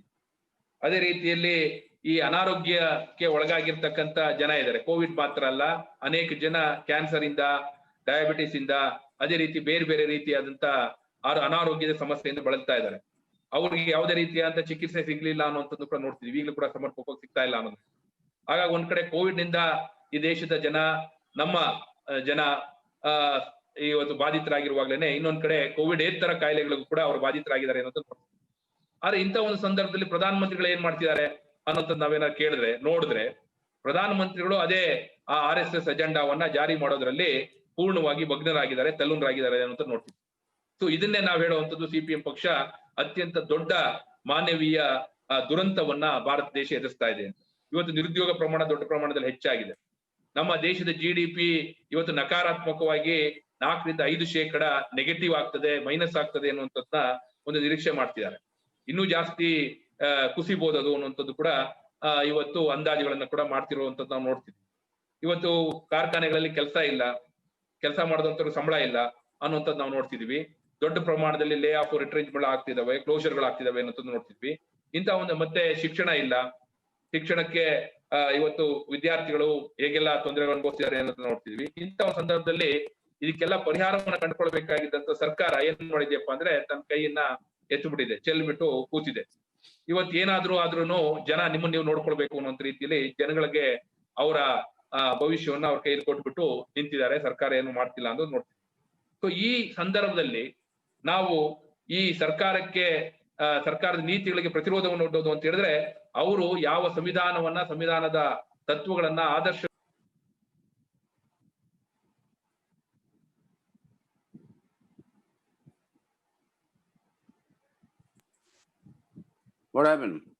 ಅದಕ್ಕೆ ಪ್ರತಿರೋಧವನ್ನು ಒಡ್ಡುವಾಗ್ಲೇನೆ ನಾವು ಜನತೆಗೆ ಬೇಕಾಗಿರ್ತಕ್ಕಂಥ ಪರಿಹಾರವನ್ನು ಕೂಡ ಒದಗಿಸ್ಲಿಕ್ಕೆ ಬೇಕಾದಂತ ರೀತಿಯಲ್ಲಿ ನಮ್ಮ ಕೆಲಸವನ್ನ ನಾವು ಮಾಡ್ಬೇಕಾಗ್ತದೆ. ಸೊ ಒಂದ್ ಕಡೆ ಸರ್ಕಾರದ ನೀತಿಗಳ ಬಗ್ಗೆ ಪ್ರತಿರೋಧ ಒಡ್ತಾ, ಇನ್ನೊಂದ್ ಕಡೆ ಜನತೆಗೆ ಸಿಗ್ಬೇಕಾದಂತ ಪರಿಹಾರವನ್ನು ಕೊಡಿಸುವಾಗ್ಲೇನೆ ನಾವು ಗಮನಿಸ್ಬೇಕು. ನಾವು CPM ಪಕ್ಷ ಹಲವಾರು ಪರ್ಯಾಯಗಳನ್ನ ಹೇಳಿದೀವಿ. ಅದರಲ್ಲಿ ಒಂದು ಪರ್ಯಾಯ ನಾವು ಹೇಳಿರುವಂತದ್ದು, ಈ ದೇಶದ ಎಲ್ಲರಿಗೂ ಕೂಡ ಆದಾಯ ತೆರಿಗೆಯಿಂದ ಹೊರಗಿರ್ತಕ್ಕಂಥವ್ರಿಗೆ 6 ತಿಂಗಳ ಕಾಲ ಪ್ರತಿ ತಿಂಗಳು 7,000 ರೂಪಾಯಿ ನೇರ ನಗದು ವರ್ಗಾವಣೆ ಮಾಡ್ಬೇಕು. ಅದೇ ರೀತಿ ಪ್ರತಿಯೊಬ್ಬರಿಗೂ ಕೂಡ 10 kg ಆಹಾರ ಧಾನ್ಯವನ್ನ ಉಚಿತವಾಗಿ ವಿತರಣೆ ಮಾಡ್ಬೇಕು ಅಂತ. ಆದ್ರೆ ಅವರು ಮಾಡ್ತಿರೋದೇನು, 10.5 ಕೋಟಿ ಟನ್ಗಳು ಇವತ್ತು ನಮ್ಮ ಗೋಡನ್ಗಳಲ್ಲಿ, ರೇಷನ್ ಗೋಡನ್ಗಳಲ್ಲಿ ಇದಾವೆ. ಆ ರೀತಿ ರೇಷನ್ ಗೋಡನ್ಗಳಲ್ಲಿ ಇರುವಂತ ಸಂದರ್ಭದಲ್ಲಿ ಅದನ್ನ ಜನತೆಗೆ ವಿತರಣೆ ಮಾಡಿ ಅಂದ್ರೆ ವಿತರಣೆ ಮಾಡ್ತಿಲ್ಲ. ಅವರು 5 kgಗಳನ್ನು ವಿತರಣೆ ಮಾಡಿದೀವಿ ಅನ್ನುವಂಥದ್ದು ಹೇಳಿದ್ರು. ಆದ್ರೆ ನಾವು ನೋಡಿದಾಗ ರೇಷನ್ ಗೋಡನ್ಗಳಿಂದ ವಿತರಣೆ ಮಾಡ್ಲಿಕ್ಕೆ ಅಂತೇಳಿ ಬಿಡುಗಡೆ ಆಗಿರ್ತಕ್ಕಂಥ ಆಹಾರ ಧಾನ್ಯ ಎಷ್ಟಪ್ಪ ಅಂದ್ರೆ ಕೇವಲ 13.7% ಅನ್ನುವಂಥದ್ದು ನಾವು ನೋಡ್ಬೇಕಾಗ್ತದೆ. ನೇರ ನಗದು ವರ್ಗಾವಣೆ ಮಾಡ್ತಿಲ್ಲ, ಆಹಾರ ಧಾನ್ಯವನ್ನು ಕೂಡ ಕೊಡ್ತಾ ಇಲ್ಲ. ಇಡೀ ಆರ್ಥಿಕತೆ ಇವತ್ತು ಸಂಕಷ್ಟದಲ್ಲಿದೆ. ಸೊ ಇಂಥ ಒಂದು ಸಂದರ್ಭದಲ್ಲಿ ನಾವು ಈ ಪ್ರತಿರೋಧವನ್ನು ನೋಡ್ತಾ ಇದ್ದೀವಿ ಅವರ ಅಜೆಂಡಾಗಳಿಗೆ, ಈ ದೇಶವನ್ನ ಮಾರ್ಪಡಿಸುವಂತ ಅವರ ಅಜೆಂಡಾಗೆ, ಸಂವಿಧಾನವನ್ನ ಇಲ್ದಂಗ್ ಮಾಡುವಂತ ಅವರ ಅಜೆಂಡಾಗೆ. ಅದೇ ಸಂದರ್ಭದಲ್ಲಿ ಜನತೆಗೆ ಪರಿಹಾರವನ್ನು ಕೂಡ ನಾವು ಕೇಳ್ತಿದ್ದೀವಿ. ಸೊ ಇದನ್ನ ಮಾಡುವಾಗ ನಾವು ಇನ್ನೊಂದು ಎಚ್ಚರಿಕೆಯನ್ನು ಕೂಡ ವಹಿಸ್ಬೇಕು. ನಾವು ದೈಹಿಕ ಅಂತರವನ್ನ ಕಾಪಾಡ್ಕೊಳ್ಬೇಕು. ಸಾಮಾಜಿಕ ಅಂತರ ಅಲ್ಲ, ದೈಹಿಕ ಅಂತರ. ಆದ್ರೆ ಸಾಮಾಜಿಕ ಐಕ್ಯತೆಯನ್ನ ಬಲಪಡಿಸ್ಬೇಕು. ಅದ್ ಮಾಡ್ತಾನೇನೆ ನಾವು ಆಚೆ ಹೋಗುವಾಗ ಯಾವುದೇ ಸಂದರ್ಭದಲ್ಲಿ ಮಾಸ್ಕ್ ಅನ್ನ ಧರಿಸೋದನ್ನ ಮರಿಬಾರ್ದು. ಅದನ್ನ ಮಾಡ್ತಾ ನಾವು ಈ ಪ್ರತಿರೋಧದಲ್ಲಿ ಯಶಸ್ಸನ್ನ ಕಾಣಬೇಕಾಗ್ತದೆ. ಆ ಪ್ರತಿರೋಧವನ್ನ ಒಡ್ತಾನೇನೆ ಜನತೆಗೆ ಪರಿಹಾರವನ್ನು ಕೂಡ ಒದಗಿಸಬೇಕಾಗ್ತದೆ. ಅದನ್ನು ಒದಗಿಸಬೇಕು ಅಂತ ಹೇಳಿದ್ರೆ ನಾವು ಈ ಎಚ್ಚರಿಕೆಯನ್ನು ಕೂಡ ವಹಿಸಬೇಕು ಅನ್ನುವಂತ ಮನವಿಯನ್ನ ನಿಮ್ಮಲ್ಲಿ ಮಾಡ್ಲಿಕ್ಕೆ ಬಯಸ್ತಾರೆ. ಸೊ ಇದೇ ಸಂದರ್ಭದಲ್ಲಿ ಇನ್ನೊಂದು ಅಂಶವನ್ನು ಕೂಡ ನಾವು ಗಮನಿಸಬೇಕಾಗ್ತದೆ. ಇವತ್ತು ಪ್ರಧಾನಮಂತ್ರಿಗಳ ಹಣ ಇಲ್ಲ ಅಂತಾರೆ ನಾವೇನಾದ್ರು ಕೇಳಿದಾಗ. ಹಣ ಇಲ್ಲ ಅಂತ ಹೇಳಿದ್ರೆ ನಿಮ್ಮ ಹೆಸರಿನಲ್ಲಿ ನೀವು ಸ್ಥಾಪನೆ ಮಾಡ್ಕೊಂಡಿರ್ತಕ್ಕಂಥ ಖಾಸಗಿ ನಿಧಿ ಇದೆಯಲ್ಲ, ಅದಕ್ಕೆ ಬರ್ತಾ ಇರ್ತಕ್ಕಂಥ ಸಾವಿರಾರು ಕೋಟಿ ರೂಪಾಯಿನ ಏನ್ ಮಾಡ್ತಿದ್ದೀರಿ ಅಂತ ಕೇಳ್ಬೇಕಾಗ್ತದೆ. ಯಾವ ನಿಧಿಯನ್ನ ನೀವು ಸ್ಥಾಪನೆ ಮಾಡ್ಕೊಂಡಿದ್ರಿ ನಿಮ್ಮ ಹೆಸರಿನಲ್ಲಿ, ಯಾವ ನಿಧಿಯ ಬಗ್ಗೆ ಯಾವುದೇ ಆಡಿಟ್ ನಡೆಯೋದಿಲ್ಲ, ಯಾವುದೇ ಲೆಕ್ಕಪತ್ರವನ್ನು ಕೊಡೋದಿಲ್ಲ, ಅದನ್ನ ಏನ್ ಮಾಡ್ತಿದ್ದೀರಿ ಅಂತ. ಅದನ್ನೇನ್ ನೀವು ಇವತ್ತು ಮಾಡ್ತಿರ್ತಕ್ಕಂಥ ಕುದುರೆ ವ್ಯಾಪಾರಕ್ಕೆ ಬಳಸ್ತಾ ಇದ್ದೀರಾ, ಪ್ರಜಾಸತ್ತಾತ್ಮಕ ಆಯ್ಕೆಯಾಗಿರ್ತಕ್ಕಂಥ ಸರ್ಕಾರಗಳನ್ನ ಅಭದ್ರಗೊಳಿಸ್ಲಿಕ್ಕೆ, ತೆಗೆದಾಕ್ಲಿಕ್ಕೆ, ಕಳಚಾಕ್ಲಿಕ್ಕೆ ಅದನ್ನ ಬಳಸ್ತಾ ಇದ್ದೀರಾ ಅಂತ ಹೇಳಿ ನಾವು ಕೇಳ್ಬೇಕು. ಸೊ ಈ ರೀತಿ ಇರುವಂತ ಸಂದರ್ಭದಲ್ಲಿ ನಾವೆಲ್ಲರೂ ಕೂಡ ಸೇರಿ ಈ ಪ್ರತಿಜ್ಞೆಯನ್ನು ತೊಡ್ತಾ ಈ ಪ್ರತಿರೋಧವನ್ನ ಯಶಸ್ವಿ ಮಾಡಬೇಕಾಗ್ತದೆ, ಪರಿಹಾರಕ್ಕೂ ಕೂಡ ಒತ್ತಾಯ ಮಾಡಬೇಕಾಗ್ತದೆ. ಇದು ನಮ್ಮೆಲ್ಲರ ಕರ್ತವ್ಯ ಆಗ್ಬೇಕು ಅನ್ನುವಂತ ಮಾತನ್ನ ಹೇಳಲಿಕ್ಕೆ ಬಯಸ್ತೇನೆ. Translation over comrade. Yes. So that's why today, what this government is doing is completely concentrating on implementing that agenda. That is undermining all the four fundamental foundational pillars of our constitution and our secular democratic republic. What are these four foundation pillars? First, secular democracy. Second, federalism. Third, social justice. Fourth, economic self-reliance. These are the four foundational pillars on which this modern India is standing. Each one of them is being eroded. Let us take, in the Central Committee meeting, the party identified 7 aspects of its real agenda that it is fulfilling. Let us take it one by one in this order. All 4 are equally important, but let us take one by one in this order. Secular democracy. What has been happening during this pandemic period? All of us know what was happening during the last 6 years. We all know how communal polarization has been sharpened, how the attacks on the Dalits and the Adivasis and the minorities have increased, leaped by number of times. But even during this pandemic, what is being done now? All those people who participated in the anti-CAA, anti-NRC, NPR peaceful protests, the key people are being rounded up, and within them there is a communal profiling. Their entire campaign about the COVID has been also a communal profiling, calling it a Corona jihad.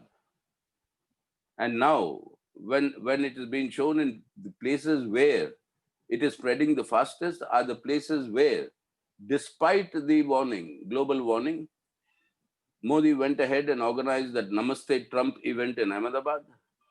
Lakhs of people were mobilized, brought into one stadium and put together, and you see the situation there. Horse trading, they changed, they had a BJP government installed, and that was a public function. As a result, see the situation, what's happening in Madhya Pradesh. The Tablighi Jamaat was allowed to be held in Delhi when the Maharashtra government refused to give permission for the same event when they first approached there. But under the Union Home Ministry, you give that permission and then turn around and say they are spreading and use that for your communal sharpening of communal polarization. And the ghastly Delhi communal violence, when armed mob groups incited by hate speeches given by union cabinet ministers and BJP leaders, when they went and attacked the minorities and their families, set their houses on fire, instead of taking action against those people who conducted and provoked these riots, there are no cases on them. The victims are being subjected to cases, harassment, and arrests. And now with the Ayodhya August 5 function, the whole country, this sort of a rousing of this passions is on the rise. This is only spreading the atmosphere of hate and violence in a much bigger way. And that is clearly an attack on the democratic rights and the guarantees enshrined in the Constitution. So secularism is the casualty in this manner. What about democracy? During this period of the pandemic, what we see is every expression of dissent against this government is treated as anti-national. Draconian laws are being used like UAPA, Sedition Act, etc. to arrest and jail people without even framing charges. People who rose to support the Dalit cause are now in jail for the last 2 years, and there is no concrete charges against them even today listed.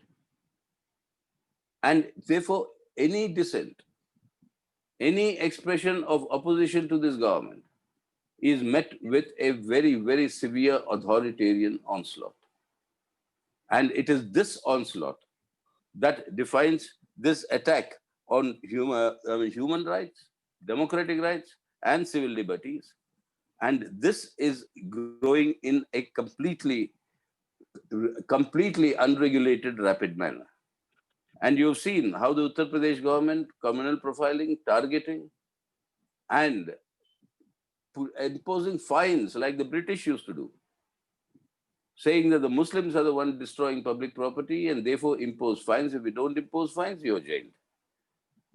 And then this attack on democracy also comes with the attack on all the independent institutions, authorities, constitutional authorities in our government, starting from the parliament, undermining its functioning, the judiciary, its independence and integrity has come under a big question mark. The election commission, whose impartiality today is under a big question mark again. The CBI, who acts as the political adjunct of the government, pursuing political opponents, protecting those who are defected from other parties and joined the BJP, and the BJP criminals. And then you have the enforcement department. Whoever has to be put pressure on, enforcement department raids take place. That's why they want to intimidate, get everybody to submit to their rule. And this way, every single constitutional authority and institution is completely being undermined. Democracy is also being undermined in another way. That is by dismissing democratically elected government through horse trading and through buying up members of the legislative assemblies, like we've seen that happen in your state of Karnataka earlier. We've seen that happen in Goa.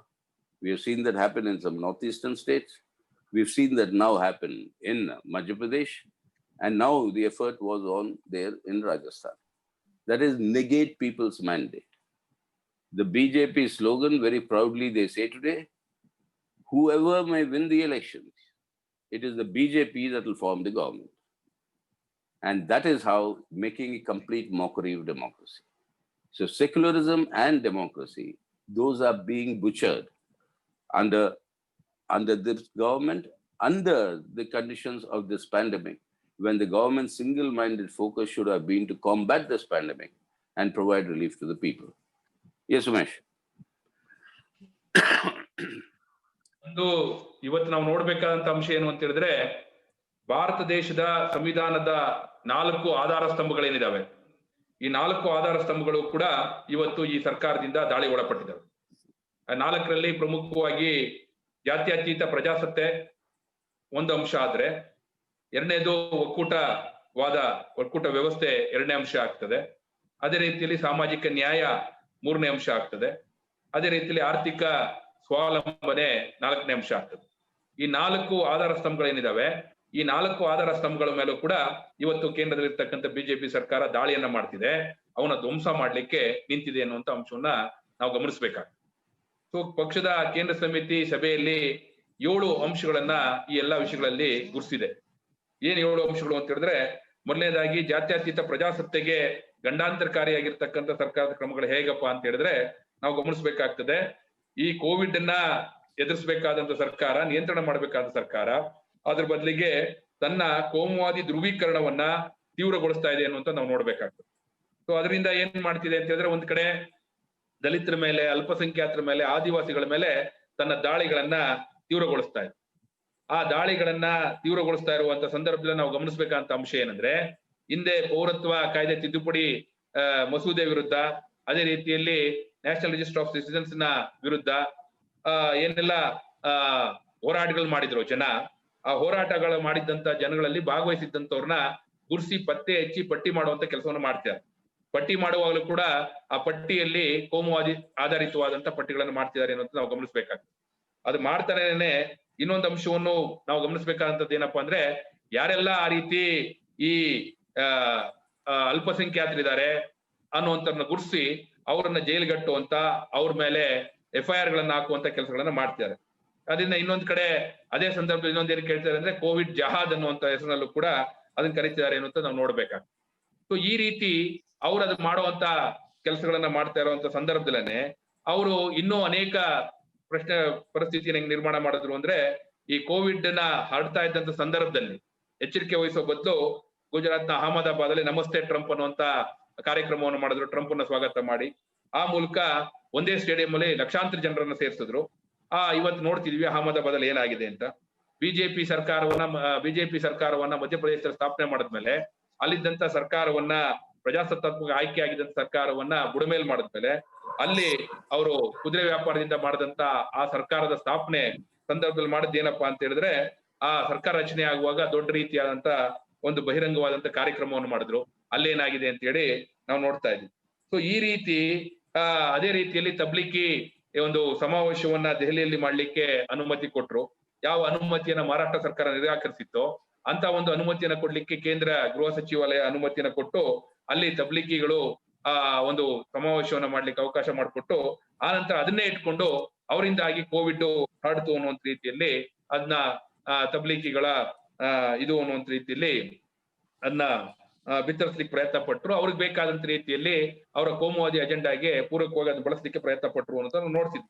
So ಈ ರೀತಿ ಇರುವಾಗ ದೆಹಲಿಯಲ್ಲಿ ನಡೆದಂತ ಗಲಭೆಗಳ ಬಗ್ಗೆ, ಆ ಗಲಭೆಗಳಲ್ಲಿ ಸಂತ್ರಸ್ತರಿಗೆ ಪರಿಹಾರ ಕೊಡೋದಿರ್ಬೋದು, ಅಥವಾ ಗಲಭೆಗಳಿಗೆ ಕಾರಣರಾದಂತವ್ರನ್ನ ಪತ್ತೆ ಹಚ್ಚಿ ಶಿಕ್ಷೆ ಕೊಡೋದಿರ್ಬೋದು, ಏನ್ ಮಾಡಿದ್ದಾರೆ ಅಂತ ಹೇಳಿದ್ರೆ, ಯಾರು ದಾಳಿಗೊಳಗಾದ್ರೋ ಅವ್ರ ಮೇಲೆ ಕೇಸ್ಗಳನ್ನ ಬುಕ್ ಮಾಡುವಂತ, ಅವ್ರನ್ನ ಇವತ್ತು ಜೈಲ್ಗೆ ಹಾಕುವಂತ ಕೆಲಸಗಳನ್ನ ಮಾಡಿದ್ದಾರೆ ವಿನಃ ದಾಳಿ ಮಾಡಿದಂತವ್ರು ಇವತ್ತು ರಾಜಾರೋಷವಾಗಿ ಬೀದಿಯಲ್ಲಿ ತಿರುಗುತ್ತಿದ್ದಾರೆ ಅನ್ನುವಂಥದ್ದು ನಾವು ಗಮನಿಸಬೇಕಾಗ್ತದೆ.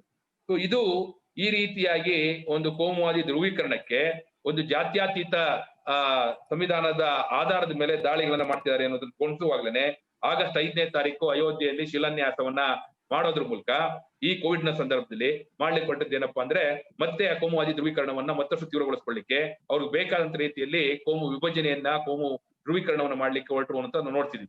ಸೊ ಈ ಮೂಲಕ ಜನತೆಯಲ್ಲಿ ಒಂದು ದ್ವೇಷದ ವಾತಾವರಣವನ್ನು ಬಿತ್ತಿಸುವಂತ ಕೆಲಸವನ್ನ ಮಾಡ್ತಾ ಬಂದ್ರು ಅಂತ. ಒಂದ್ ಕಡೆ ಜಾತ್ಯತೀತತೆಯನ್ನ ದುರ್ಬಲಗೊಳಿಸ್ಲಿಕ್ಕೆ ಈ ರೀತಿ ಕೆಲಸ ಮಾಡುವಾಗಲೇ ಇನ್ನೊಂದ್ ಕಡೆ ಪ್ರಜಾಸತ್ತಾತ್ಮಕ ಹಕ್ಕುಗಳ ಮೇಲೂ ಕೂಡ ಈ ರೀತಿಯಾದ ದಾಳಿಗಳನ್ನ ಮಾಡ್ತಾ ಬಂದ್ರು ಅನ್ನೋದನ್ನ ನೋಡ್ತಿದ್ವಿ. ಹಾಗಾಗಿ ನಮ್ಮ ದೇಶದ ಸಂವಿಧಾನ ಖಾತ್ರಿಪಡಿಸಿರ್ತಕ್ಕಂಥ ಪ್ರಜಾಸತ್ತೆಯು ಕೂಡ ಇವತ್ತು ಒಂದು ದೊಡ್ಡ ರೀತಿಯಾದಂತ ಆಘಾತಕ್ಕೊಳಗಾಗಿದೆ ಅನ್ನೋದನ್ನ ನಾವು ಗಮನಿಸ್ಬೇಕು. ಯಾವುದೇ ರೀತಿಯಾದಂತ ಜನತೆಯ ಪ್ರಜಾಸತ್ತಾತ್ಮಕ ಹಕ್ಕುಗಳನ್ನ ಗೌರವಿಸುವಂತ ಕೆಲಸ ಮಾಡ್ತಾ ಇಲ್ಲ. ಯಾರಾದ್ರೂ ಈ ಸರ್ಕಾರದ ನೀತಿಗಳ ವಿರುದ್ಧ ತಮ್ಮ ಭಿನ್ನಾಭಿಪ್ರಾಯವನ್ನು ವ್ಯಕ್ತಪಡಿಸಿದ ತಕ್ಷಣ ಯಾರಾದ್ರೂ ಶಾಂತಿಯುತ ಪ್ರತಿಭಟನೆ ಮಾಡಿದ್ರು ಕೂಡ ಅಂತವ್ರನ್ನು ಕೂಡ ಇವತ್ತು ಹಿಡಿದು ಅವ್ರ ಮೇಲೆ ಕೇಸ್ ಹಾಕ್ತಕ್ಕಂತ, ಅವ್ರನ್ನ ಜೈಲ್ಗಟ್ಟುವಂತ ಒಂದು ಸರ್ವಾಧಿಕಾರಿ ರೀತಿಯಾದಂತ ಅಥವಾ ಅಧಿಕಾರಶಾಹಿ ಆದಂತ ಒಂದು ದಾಳಿಗಳನ್ನ ಮಾಡ್ತಿರುವಂತ ನಾವು ನೋಡ್ತಿದ್ವಿ. ಆಗ ಒಂದ್ ಕಡೆ ಮಾನವ ಹಕ್ಕುಗಳು, ಇನ್ನೊಂದ್ ಕಡೆ ಪ್ರಜಾಸತ್ತಾತ್ಮಕ ಹಕ್ಕುಗಳು, ಇನ್ನೊಂದ್ ಕಡೆ ನಾಗರಿಕ ಹಕ್ಕುಗಳು ಎಲ್ಲವೂ ಕೂಡ ಯಾವುದನ್ನ ಈ ದೇಶದ ಸಂವಿಧಾನ ಈ ದೇಶದ ಜನಕ್ಕೆ ನಮಗೆ ಖಾತ್ರಿಪಡಿಸಿದ್ಯೋ ಅವೆಲ್ಲವೂ ಕೂಡ ಇವತ್ತು ದೊಡ್ಡ ರೀತಿಯಾದ ದಾಳಿಗೆ ಸರ್ಕಾರದಿಂದ ಒಳಪಟ್ಟಿದ್ದಾವೆ ಅನ್ನೋದು ನಾವು ನೋಡ್ಬೇಕು. ಉತ್ತರ ಪ್ರದೇಶದಲ್ಲಿ ಇರ್ತಕ್ಕಂಥ ಬಿಜೆಪಿ ಸರ್ಕಾರ ಏನ್ ಮಾಡ್ತಿದೆ ಅಂತ ಹೇಳಿದಾಗ, ಅಲ್ಲಿ ಈ ರೀತಿ ಯಾರೆಲ್ಲ ಹೋರಾಟ ಮಾಡ್ತಾರೆ ಅಂತ ಸಂದರ್ಭದಲ್ಲಿ ಏನೇ ಗಲಾಟೆಗಳಾದ್ರೂ ಕೂಡ ಅಂತವ್ರ ಮೇಲೆ ಇವತ್ತು ಏನು ದಂಡವನ್ನು ವಿಧಿಸುವಂತ, ದಂಡ ಕಟ್ಲಿಕ್ಕೆ ಆಗ್ದಲೇ ಇದ್ದಂತವ್ರನ್ನ ಜೈಲ್ಗೆ ಹಾಕುವಂತ ಕೆಲಸವನ್ನ ಮಾಡ್ತಿದ್ದಾರೆ. ಸೊ ಇದೇ ರೀತಿಯಾದಂತ ದಂಡ ಹಾಕುವಂತ ಕೆಲಸಗಳನ್ನ ಬ್ರಿಟಿಷರು ಮಾಡ್ತಾ ಇದ್ರು ಹಿಂದೆ, ಬ್ರಿಟಿಷ್ ನಮ್ಮ ದೇಶವನ್ನು ಆಳ್ತಿದ್ದಾಗ. ಅದೇ ರೀತಿಯಾದ ಕೆಲಸವನ್ನ ಇವರು ಮಾಡ್ತಿದ್ದಾರೆ ಅನ್ನೋದನ್ನ ನಾವು ನೋಡ್ಬೇಕಾಗ್ತದೆ. ಸೊ ಈ ರೀತಿ ಒಂದು ಪ್ರಜಾಸತ್ತಾತ್ಮಕ ವ್ಯವಸ್ಥೆಯ ಮೇಲೂ ಕೂಡ ಒಂದು ದಾಳಿ ಮಾಡುವಾಗಲೇ ಇನ್ನೊಂದ್ ಕಡೆ ನಾವು ಗಮನಿಸಬೇಕು, ಚುನಾವಣಾ ಆಯೋಗವನ್ನು ಕೂಡ ತಮ್ಮ ಹಿತಾಸಕ್ತಿಗಳನ್ನು ಬಳಸ್ಕೊತಾ ಇದ್ದಾರೆ. ಅದೇ ತನಿಖಾ ಸಂಸ್ಥೆ ಆದಂತ CBI ಕೂಡ ತನ್ನ ಹಿತಾಸಕ್ತಿಗಾಗಿ ಬಳಸ್ಕೊತಾ ಇದ್ದಾರೆ. ಜಾರಿ ನಿರ್ದೇಶನಾಲಯವನ್ನು ಕೂಡ ತನ್ನ ಹಿತಾಸಕ್ತಿಗಾಗಿ ಬಳಸ್ಕೊತಾ ಇದ್ದಾರೆ. ಆ ಮೂಲಕ ಯಾರೆಲ್ಲ ರಾಜಕೀಯ ನಾಯಕರು ತಮ್ಮ ಬಿಜೆಪಿ ಪರ ವಾಲೋದಿಲ್ವೋ ಅಂತವ್ರ ಮೇಲೆ ಇವ್ರನ್ನ ಚೂ ಬಿಡ್ತಾರೆ. ಯಾರೆಲ್ಲ ಬಿಜೆಪಿ ಸೇರ್ಪಡೆ ಆಗ್ತಾರೋ ಅಂತವ್ರೆಲ್ಲ ಏನೇ ಅಪರಾಧ ಮಾಡಿದ್ರು ಕೂಡ ಅವ್ರ ಮೇಲಿನ ಎಲ್ಲಾ ಅಪರಾಧಗಳನ್ನು ಕೂಡ ಮಾಫಿ ಮಾಡ್ತಾರೆ ಅನ್ನುವಂಥದ್ದು ನಾವು ನೋಡ್ತಾ ಇದ್ವಿ. ಸೊ ಈ ರೀತಿ ಸಂವಿಧಾನಾತ್ಮಕವಾಗಿರ್ತಕ್ಕಂತ ಏನು ಪ್ರಾಧಿಕಾರಗಳಾಗಿದ್ವೋ ಆ ಎಲ್ಲ ಪ್ರಾಧಿಕಾರಗಳನ್ನು ಕೂಡ ಇವತ್ತು ದುರುಪಯೋಗ ಮಾಡ್ಕೊಳ್ತಕ್ಕಂತ ಅದರ ಸ್ವಾಯತ್ತ ಅಸ್ತಿತ್ವವನ್ನು ಇಲ್ದಂಗ್ ಮಾಡುವಂತ ಕೆಲಸವನ್ನ ಮಾಡ್ತಾ ಬಂದಿದ್ದಾರೆ ಅಂತ ನೋಡ್ತೀವಿ. ಇನ್ನೊಂದ್ ಕಡೆ ಪ್ರಜಾಪ್ರಭುತ್ವದ ಮೇಲೂ ಕೂಡ ದೊಡ್ಡ ದಾಳಿ ನಡೆದಿದೆ.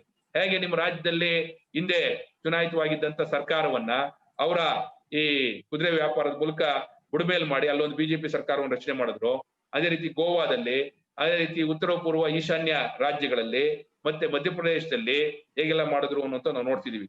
ಹಾಗಾಗಿ ಅವರ ಒಂದು ಬಹಳ ಖ್ಯಾತಿಯೋ ಕುಖ್ಯಾತಿಯೋ ಒಂದು ಘೋಷಣೆ ಇದೆ, ಯಾರು ಬೇಕಾದ್ರೂ ಎಲೆಕ್ಷನ್ ಗೆಲ್ಲಿ ಆದ್ರೆ ಸರ್ಕಾರ ಮಾಡೋದು ಮಾತ್ರ ನಾವು ಬಿಜೆಪಿಯವರು ಅಂತ. ಅಂದ್ರೆ ಯಾರು ಎಲೆಕ್ಷನ್ ಅಲ್ಲಿ ಗೆದ್ರು ಕೂಡ, ಯಾರ ಪರವಾಗಿ ಜನಾದೇಶ ಬಂದ್ರು ಕೂಡ ಆ ಜನಾದೇಶವನ್ನು ತಿರ್ಚಿ ಬಿಜೆಪಿ ಸರ್ಕಾರಗಳನ್ನ ರಚನೆ ಮಾಡುವಂತ ಕೆಲಸವನ್ನು ಇವ್ರು ಮಾಡ್ತಿದ್ದಾರೆ ಅನ್ನುವಂಥದ್ದ ನಾವು ನೋಡ್ತಿದೀವಿ. ಇದು ಜಾತ್ಯತೀತ ಪ್ರಜಾಸತ್ತೆಯನ್ನ ನಾಶ ಮಾಡ್ತಕ್ಕಂತ, ಕೊಲ್ತಕ್ಕಂತ ಒಂದು ನಿರಂತರವಾದ ಪ್ರಯತ್ನದ ಭಾಗವಾಗಿ ಅವ್ರು ಮಾಡ್ತಿದ್ದಾರೆ ಅನ್ನೋದನ್ನ ನಾವು ಗಮನಿಸಬೇಕಾಗ್ತದೆ ಅನ್ನುವಂತ ಮಾತನ್ನ ಹೇಳಿಕ್ ಬಯಸ್ತೇನೆ. Translation over comrade. Yes. Take the second pillar of federalism. India Constitution says, article number 1, first article of the Indian Constitution says, India is a federation of states, is a union of states. Without the states, there's no Indian Union. Center-state relations are an important element. Far from strengthening that, they have been eroded from the past, that we know. But far from strengthening for that, right now there's a new assault that is mounted, that there is a complete effort to try and create a unitary system of governance where every power, every authority remains only with the central government, and that too only with the Prime Minister. They take the decision, impose a lockdown with 4-hour notice, create innumerable miseries to the people. Now, when to provide relief time comes, Prime Minister and the central government says that is the job of the state governments. They don't give them any money. We said transfer all the money in the private trust fund to the states. No, as I told you earlier, they said no. Give the dues to them, GST dues. Last year's dues have been given now. But this financial year, 3 quarters are already over. We are entering into the 3rd quarter now. But the 1st quarter dues have not been paid so far. So starve the states, usurp their authority, and then you create a unitary form of government that is necessary for them in order to transform the secular democratic republic into their RSS project of a Hindutva Rashtra. So federalism is in a big attack in that sense. Social justice, the other pillar. Social justice, the attacks on the Dalits, women, the Adivasis, the disabled, these have been rising exponentially, particularly during this period of the COVID and the lockdown.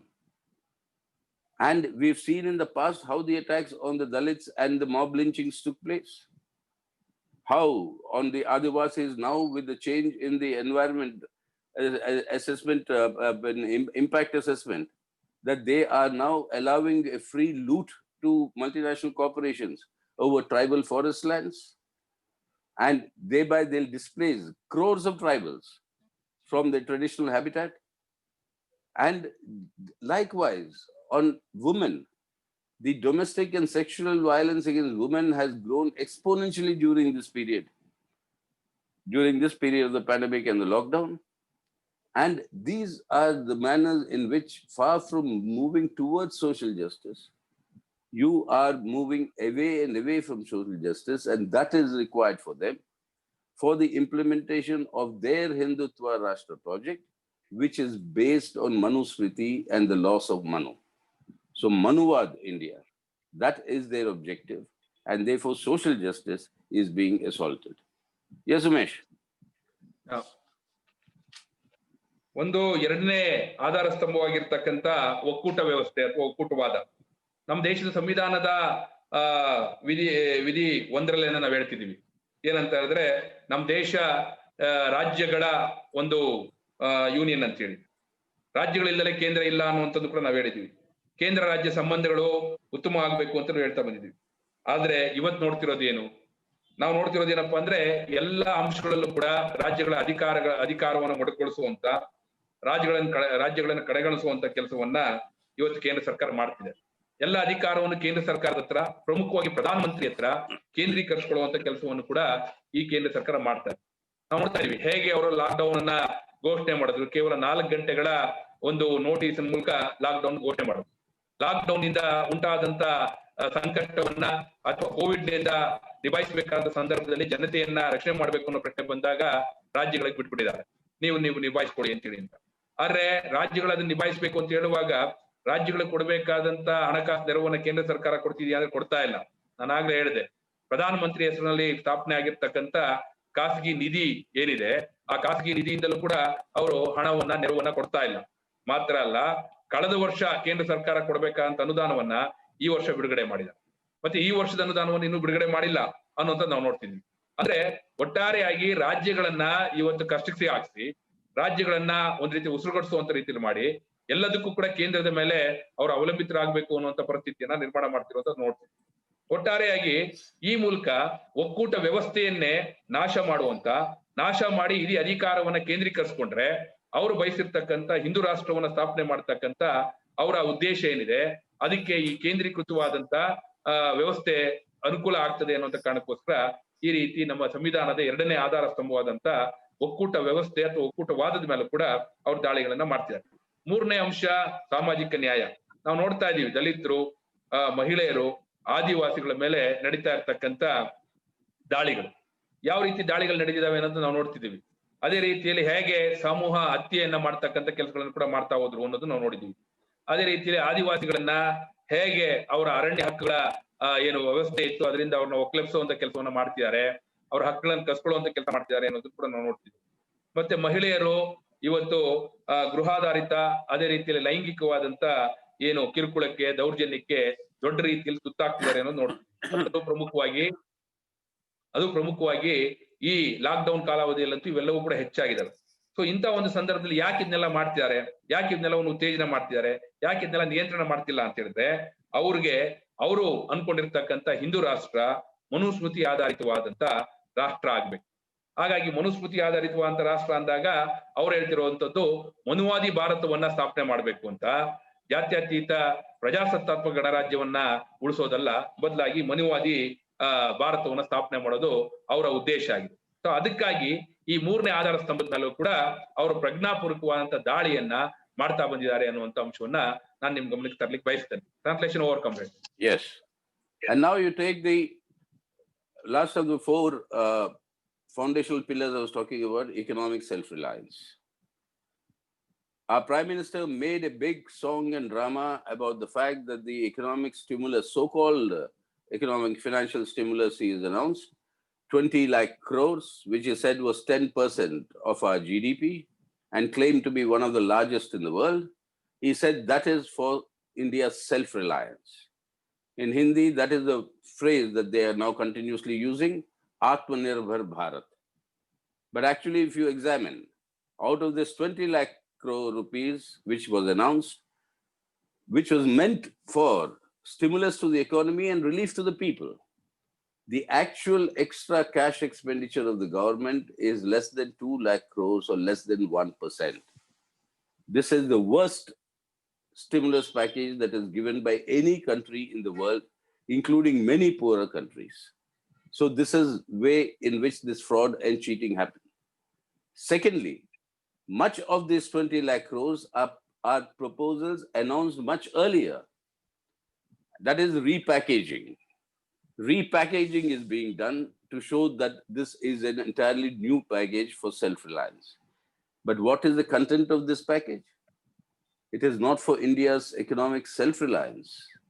It is for India's economic self-subservience. Every national asset is being placed at the disposal of foreign and domestic capital for maximizing their profits, which means a loot of our national assets, which means greater exploitation on our people. What have they announced? the total privatization of all public sector, railways, defense production, Air India, your entire transportation, your mineral wealth, complete privatization. The 3-day strike that took place against the privatization of commercial mining, coal mining. But then no, this government is not willing to relent because that is a big area for profit maximization in a global economy which was already entering a recession before this pandemic broke out, like the Indian economy was entering into a recession before the pandemic broke out. And on top of that, this pandemic, lockdown, etc., has made the situation worse. Globally, there's going to be a global recession. It's already on. It'll be worse. In that situation, capital looks for avenues for greater profit. Instead of looking after the people, the interests of our self-reliance, this, though the government's entire policies during this period, has been the outright loot of national assets, the outright privatization of our mineral wealth, the privatization of all public utilities in our country, and the handing over, worse, the handing over of Indian agriculture to multinational agribusiness, whereby our Annadata and the farmer will become more and more insecure. And bulk of the stimulus package is meant through what they say, announcement of loans. Now, who will take loans if there's no money in the hands of the people to buy what they will produce? Only when people take loans to invest, through investment they produce, and what is produced has to be sold for profits to be made and the economy to grow. But for that product to be sold, people require money in their hands to buy. And that is the money that people do not have. And that is when we say give them an economic package, give them a cash transfer, Modi and this government refuses. So in that conditions, however much you make arrangement for loans, nobody is there to take them because they are already under debt burden. So ruining your industry, ruining your agriculture, as a result, your services industry, all the privatization of all your banks, the merger of your banks, the privatization of LIC and the insurance companies, all your service sector, this thing. So the complete loot of the Indian economy, this is not for economic self-reliance, but it is for economic self-subservience. And accompanying this is to ensure that greater profits can be made, greater exploitation can take place. There's an outright attack on all rights, democratic rights, and of the working class and the working people. All the labor laws are designed to be eliminated. All the labor laws, the attack has become in at least as many as 13 states now. The working hour has been increased from 8 to 12 hours. That means exploit the workers more, generate the surplus, suck the surplus out, so that the capitalists can make their profits in the time of this pandemic. And that is clear today. That is clear when the global billionaires in the USA alone, billionaires have increased their share by nearly 300 billion US dollars during the first 3 weeks of the lockdown. And this is how economic inequalities are widening. In our country, the richest Indian has increased his assets, that company Reliance, from 20 billion US dollars before the lockdown to a few weeks ago to 57.6 or 4 billion US dollars, 20 to 57, nearly 58 billion during this period of the pandemic. And that, our Prime Minister says, is the green shoots for the economy. Economy is growing. 20 billion of foreign investment is coming. What is this foreign investment? It is the Reliance selling its shares internationally. There is no investment for production. It is a sale of an Indian company shares globally, and that proceeds is being shown by Modi as a green shoot for the economy. PM Modi now claims the green shoots in terms of employment is growing. What is the employment growing? Out of the 15 crore who are unemployment, people have returned to work. 86% of those who have returned to work are your petty traders, small shopkeepers whose shops were closed, the trades were closed, who are your fishermen who could not move out to fish, and the daily work labor who's reporting for work and there is no work. People may be reporting for work. Small shops may be open, but their earnings have not returned. These are no green shoots. This is an economic disaster in the livelihood of our people. It's only leading to greater hunger, greater misery, and the sort of an misery and agony that our migrant laborers faced, which was self-defeating, both to contain the spread of the pandemic because they were moving without any physical distancing, and for their own livelihood. And the net result is your economy has been destroyed by Modi and will take a long, long time to revive. Under this situation, what is it? What is the alternative? When we talk of the alternative, what is the alternative the CPIM is proposing? And that is an alternative that's perfectly feasible. Yes, Umesh. ಒಂದು 4ನೇ ಆಧಾರ ಸ್ತಂಭವಾಗಿರ್ತಕ್ಕಂಥ ಭಾರತ ದೇಶದ ಆರ್ಥಿಕ ಸ್ವಾವಲಂಬನೆಯ ಪ್ರಶ್ನೆ. ಈ ಆರ್ಥಿಕ ಸ್ವಾವಲಂಬನೆ ಪ್ರಶ್ನೆ ಬಂದಾಗ ಅವರೊಂದು ಪ್ರಕಟಣೆ ಮಾಡಿದ್ರು ಪ್ರಧಾನಮಂತ್ರಿಗಳು. 20 ಲಕ್ಷ ಕೋಟಿ ರೂಪಾಯಿನ ಒಂದು ಉತ್ತೇಜನ ಪ್ಯಾಕೇಜ್ ಅನ್ನು ನಾವು ಪ್ರಕಟಣೆ ಮಾಡಿದೀವಿ ಅಂತ. ಮತ್ತೆ ಇನ್ನೊಂದು ಅವ್ರು ಹೇಳಿದ್ರು, ಒಟ್ಟಾರೆ ಈ ದೇಶದ GDPಯ 10% ನಾವು ಈ ರೀತಿ ಆರ್ಥಿಕ ಉತ್ತೇಜನ ಪ್ಯಾಕೇಜ್ ಆಗಿ ಕೊಟ್ಟಿದೀವಿ. ಅದಕ್ಕೆ ಹಿಂದಿಯಲ್ಲಿ ಅವ್ರು ಬಹಳ ಸುಂದರವಾಗಿ ಒಂದು ಘೋಷಣೆಯನ್ನು ಕೂಡ ಕೊಟ್ಟಿದ್ದಾರೆ, ಆತ್ಮನಿರ್ಭರ ಭಾರತ ಅಂತ. ಆದ್ರೆ ಇದರಲ್ಲಿ ಜನತೆಗೆ ಸಿಕ್ತಂತ ಪರಿಹಾರ ಏನು, ಅಥವಾ ವಾಸ್ತವವಾಗಿ ಪರಿಹಾರಕ್ಕೆ ಅಂತ ಹೇಳಿ ಇದ್ರಲ್ಲಿ ಕೊಟ್ಟಿರ್ತಕ್ಕಂತ ಹಣ ಎಷ್ಟು ಅಂತ ಹೇಳಿದ್ರೆ 2 ಲಕ್ಷ ಕೋಟಿಗಿಂತ ಕಡಿಮೆ ಏನು, 1% ಅಲ್ಲ ಅನ್ನೋದು. ಅಂದ್ರೆ ಇಡೀ ಜಗತ್ತಿನ ಬೇರೆ ಬೇರೆ ದೇಶಗಳಲ್ಲಿ ಈ ಕೋವಿಡ್ ಸಾಂಕ್ರಾಮಿಕ ಅಥವಾ ಲಾಕ್ ಡೌನ್ ನ ಸಂದರ್ಭದಲ್ಲಿ ಕೊಟ್ಟಿರ್ತಕ್ಕಂತ ಉತ್ತೇಜನ ಪ್ಯಾಕೇಜ್ಗಳಲ್ಲಿ ಇದು ಅತ್ಯಂತ ಕಳಪೆಯಾದಂತ ಉತ್ತೇಜನ ಪ್ಯಾಕೇಜ್ ಅನ್ನುವಂಥದ್ದು ನಾವು ನೋಡ್ಬೇಕಾಗ್ತದೆ. ನಮಗಿಂತ ಅತ್ಯಂತ ಬಡ ರಾಷ್ಟ್ರಗಳು ಕೂಡ ಇದಕ್ಕಿಂತ ಉತ್ತಮವಾದಂತ ಪ್ಯಾಕೇಜ್ಗಳನ್ನ ಕೊಟ್ಟಿದ್ದಾರೆ ಅನ್ನುವಂಥದ್ದು ನೋಡ್ಬೇಕಾಗ್ತದೆ. ಮತ್ತೆ ಈ ಪ್ಯಾಕೇಜ್ ಅಲ್ಲಿ ಕೊಟ್ಟಿರೋದು ಏನಪ್ಪಾ ಅಂದ್ರೆ, ಹಿಂದೆ ಇವ್ರು ಏನ್ ಪ್ರಕಟಣೆ ಮಾಡಿದ್ರು ಆ ಪ್ರಕಟಣೆಗಳನ್ನೇ ಮತ್ತೆ ಮರುಪಠಣ ಮಾಡಿ ಕೊಟ್ಟಿದ್ದಾರೆ ಅನ್ನುವಂಥದ್ದು. ಅದರಲ್ಲಿ ಯಾವುದು ಕೂಡ ನಾವೇನೋ ಪರಿಶೀಲನೆ ಮಾಡಿದ್ರೆ ಭಾರತದ ಸ್ವಾವಲಂಬನೆಗೆ ಯಾವುದು ಕೂಡ ಕೊಟ್ಟಿಲ್ಲ ಅದರಲ್ಲಿ, ಅಥವಾ ಸ್ವಾವಲಂಬನೆಯನ್ನ ಒತ್ತು ಪ್ರತಿ ಕೊಟ್ಟಿಲ್ಲ ಅನ್ನೋದು ಹೇಳ್ತಾರೆ. ಭಾರತದ ಸ್ವಾವಲಂಬನೆಯ ಪ್ಯಾಕೇಜ್ ಬದಲಾಗಿ ಅಥವಾ ಈ ಆತ್ಮನಿರ್ಭರ ಭಾರತದ ಸ್ವಾವಲಂಬನೆಯನ್ನು ಸಾಧಿಸುವ ಬದಲಾಗಿ ಮಾಡಕೊಟ್ಟಿರೋದೇನಪ್ಪಾ ಅಂದ್ರೆ, ಭಾರತವನ್ನ ಇವತ್ತು ಅಡಿಯಾಳತನಕ್ಕೆ ಈಡು ಮಾಡುವಂತ ಕೆಲಸಕ್ಕೆ ಹೊರಟಿದೆ. ಯಾವ ರೀತಿಯ ಅಡಿಯಾಳತನಕ್ಕೆ ಇದು ಭಾರತವನ್ನ ಈಡು ಮಾಡ್ತಾ ಇದೆ ಅಂತ ಹೇಳಿದ್ರೆ, ಇವತ್ತು ಕಾರ್ಪೊರೇಟ್ ಕಂಪನಿಗಳ ಲೂಟಿಗೆ ಮತ್ತೆ ಮತ್ತಷ್ಟು ಹೆಚ್ಚು ಶೋಷಣೆ ಮಾಡ್ಲಿಕ್ಕೆ ಈ ಒಂದು ಇವರ ಘೋಷಣೆ ಅನುವು ಮಾಡಿಕೊಡ್ತಾ ಇದೆ ಅಂತ. ಸೊ ಈ ಘೋಷಣೆ ಭಾಗವಾಗಿ ಅವ್ರು ಏನ್ ಹೇಳ್ತಿದ್ದಾರೆ, ಎಲ್ಲವನ್ನು ಕೂಡ ಖಾಸಗೀಕರಣ ಮಾಡ್ತೀವಿ ಅಂತ ಹೇಳ್ತಿದ್ದಾರೆ. ಇಡೀ ಸಾರ್ವಜನಿಕ ಉದ್ಯಮಗಳನ್ನ ಖಾಸಗೀಕರಣ ಮಾಡ್ತೀವಿ ಅಂತ. ಅದು ರೈಲ್ವೆಯಿಂದ ಹಿಡಿದು ನಮ್ಮ ರಕ್ಷಣಾ ಇಲಾಖೆಗಳಿಂದ ಹಿಡಿದು ಏರ್ ಇಂಡಿಯಾ ಇಂದ ಹಿಡಿದು ಎಲ್ಲ ಲಾಭದಾಯಕ ಕಂಪನಿಗಳನ್ನು ಕೂಡ ಸಾರ್ವಜನಿಕ ಉದ್ಯಮಗಳನ್ನು ಕೂಡ ಇವತ್ತು ಖಾಸಗೀಕರಣ ಮಾಡ್ತೀವಿ ಅಂತ ಹೊರಟಿದ್ದಾರೆ. 3 ದಿನಗಳ ಕಾಲ ಕೋಲ್ ಗಣಿಯ ಕಾರ್ಮಿಕರು ಮಾಡಿದಂತ ಮುಷ್ಕರ ನಾವು ನೋಡಿದ್ವಿ. ಅವ್ರು ಏನ್ ಹೇಳಿದ್ರು, ಇಡೀ ದೇಶಾದ್ಯಂತ ಅಭೂತಪೂರ್ವವಾದಂತ 100% ಮುಷ್ಕರ ನಡೀತು. ಆದ್ರೂ ಕೂಡ ಜನ ಈ ರೀತಿ ಪ್ರತಿರೋಧ ಒಡ್ಡಿದ್ರು ಕೂಡ ಅದಕ್ಕೆ ಯಾವುದೇ ರೀತಿಯಂತ ಬೆಲೆಯನ್ನು ಕೊಡ್ಲಿಲ್ಲ ಅನ್ನೋದು. ಅಂದ್ರೆ ಒಟ್ಟಾರೆಯಾಗಿ ದೇಶದ ಆಸ್ತಿಯನ್ನ ಲೂಟಿ ಮಾಡ್ಲಿಕ್ಕೆ, ಖಾಸಗಿಯವರಿಗೆ ದಾರಿ ಎರಿಲಿಕ್ಕೆ ಒಟ್ಟಿರ್ತಕ್ಕಂಥದಕ್ಕೆ ಅವ್ರು ಕೊಟ್ಟಿರೋ ಘೋಷಣೆ ಏನಪ್ಪಾ ಅಂದ್ರೆ ಆತ್ಮನಿರ್ಭರ ಭಾರತ ಅಂತ.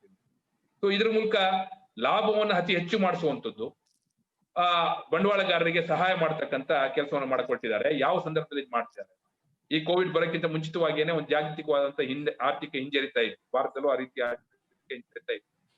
ಈ ಕೋವಿಡ್ ಪ್ಯಾಂಡಮಿಕ್ ಬಂದ ನಂತರ ಇದು ಇನ್ನೊಂದಿಷ್ಟು ತೀವ್ರ ಆಗಿದೆ. ಆ ತೀವ್ರ ಆಗಿರುವಂತ ಸಂದರ್ಭದಲ್ಲಿ ಈ ರೀತಿಯ ಅಂತ ಇವರ ಘೋಷಣೆಗಳು ಇಡೀ ಜನತೆಯನ್ನ ಸಂಕಷ್ಟ ಮಾಡ್ತಿದ್ದಾವೆ ಅನ್ನೋದು ನಾವು ನೋಡ್ಬೇಕಾಗ್ತದೆ. ಹಾಗಾಗಿ ಅವರು ಜನಗಳ ಕೇಂದ್ರಿತವಾಗಿ ನೀತಿಗಳನ್ನ ಪ್ರಕಟಣೆ ಮಾಡೋ ಬದಲು ಅವರು ಇವತ್ತು ಬಹುರಾಷ್ಟ್ರೀಯ ಕಾರ್ಪೊರೇಟ್ ಕಂಪನಿಗಳನ್ನ ಕೇಂದ್ರಿತವಾಗಿ ಕೆಲಸಗಳನ್ನ ಮಾಡ್ತಿದ್ದಾರೆ ಅನ್ನೋದು ನೋಡ್ಬೇಕಾಗ್ತದೆ.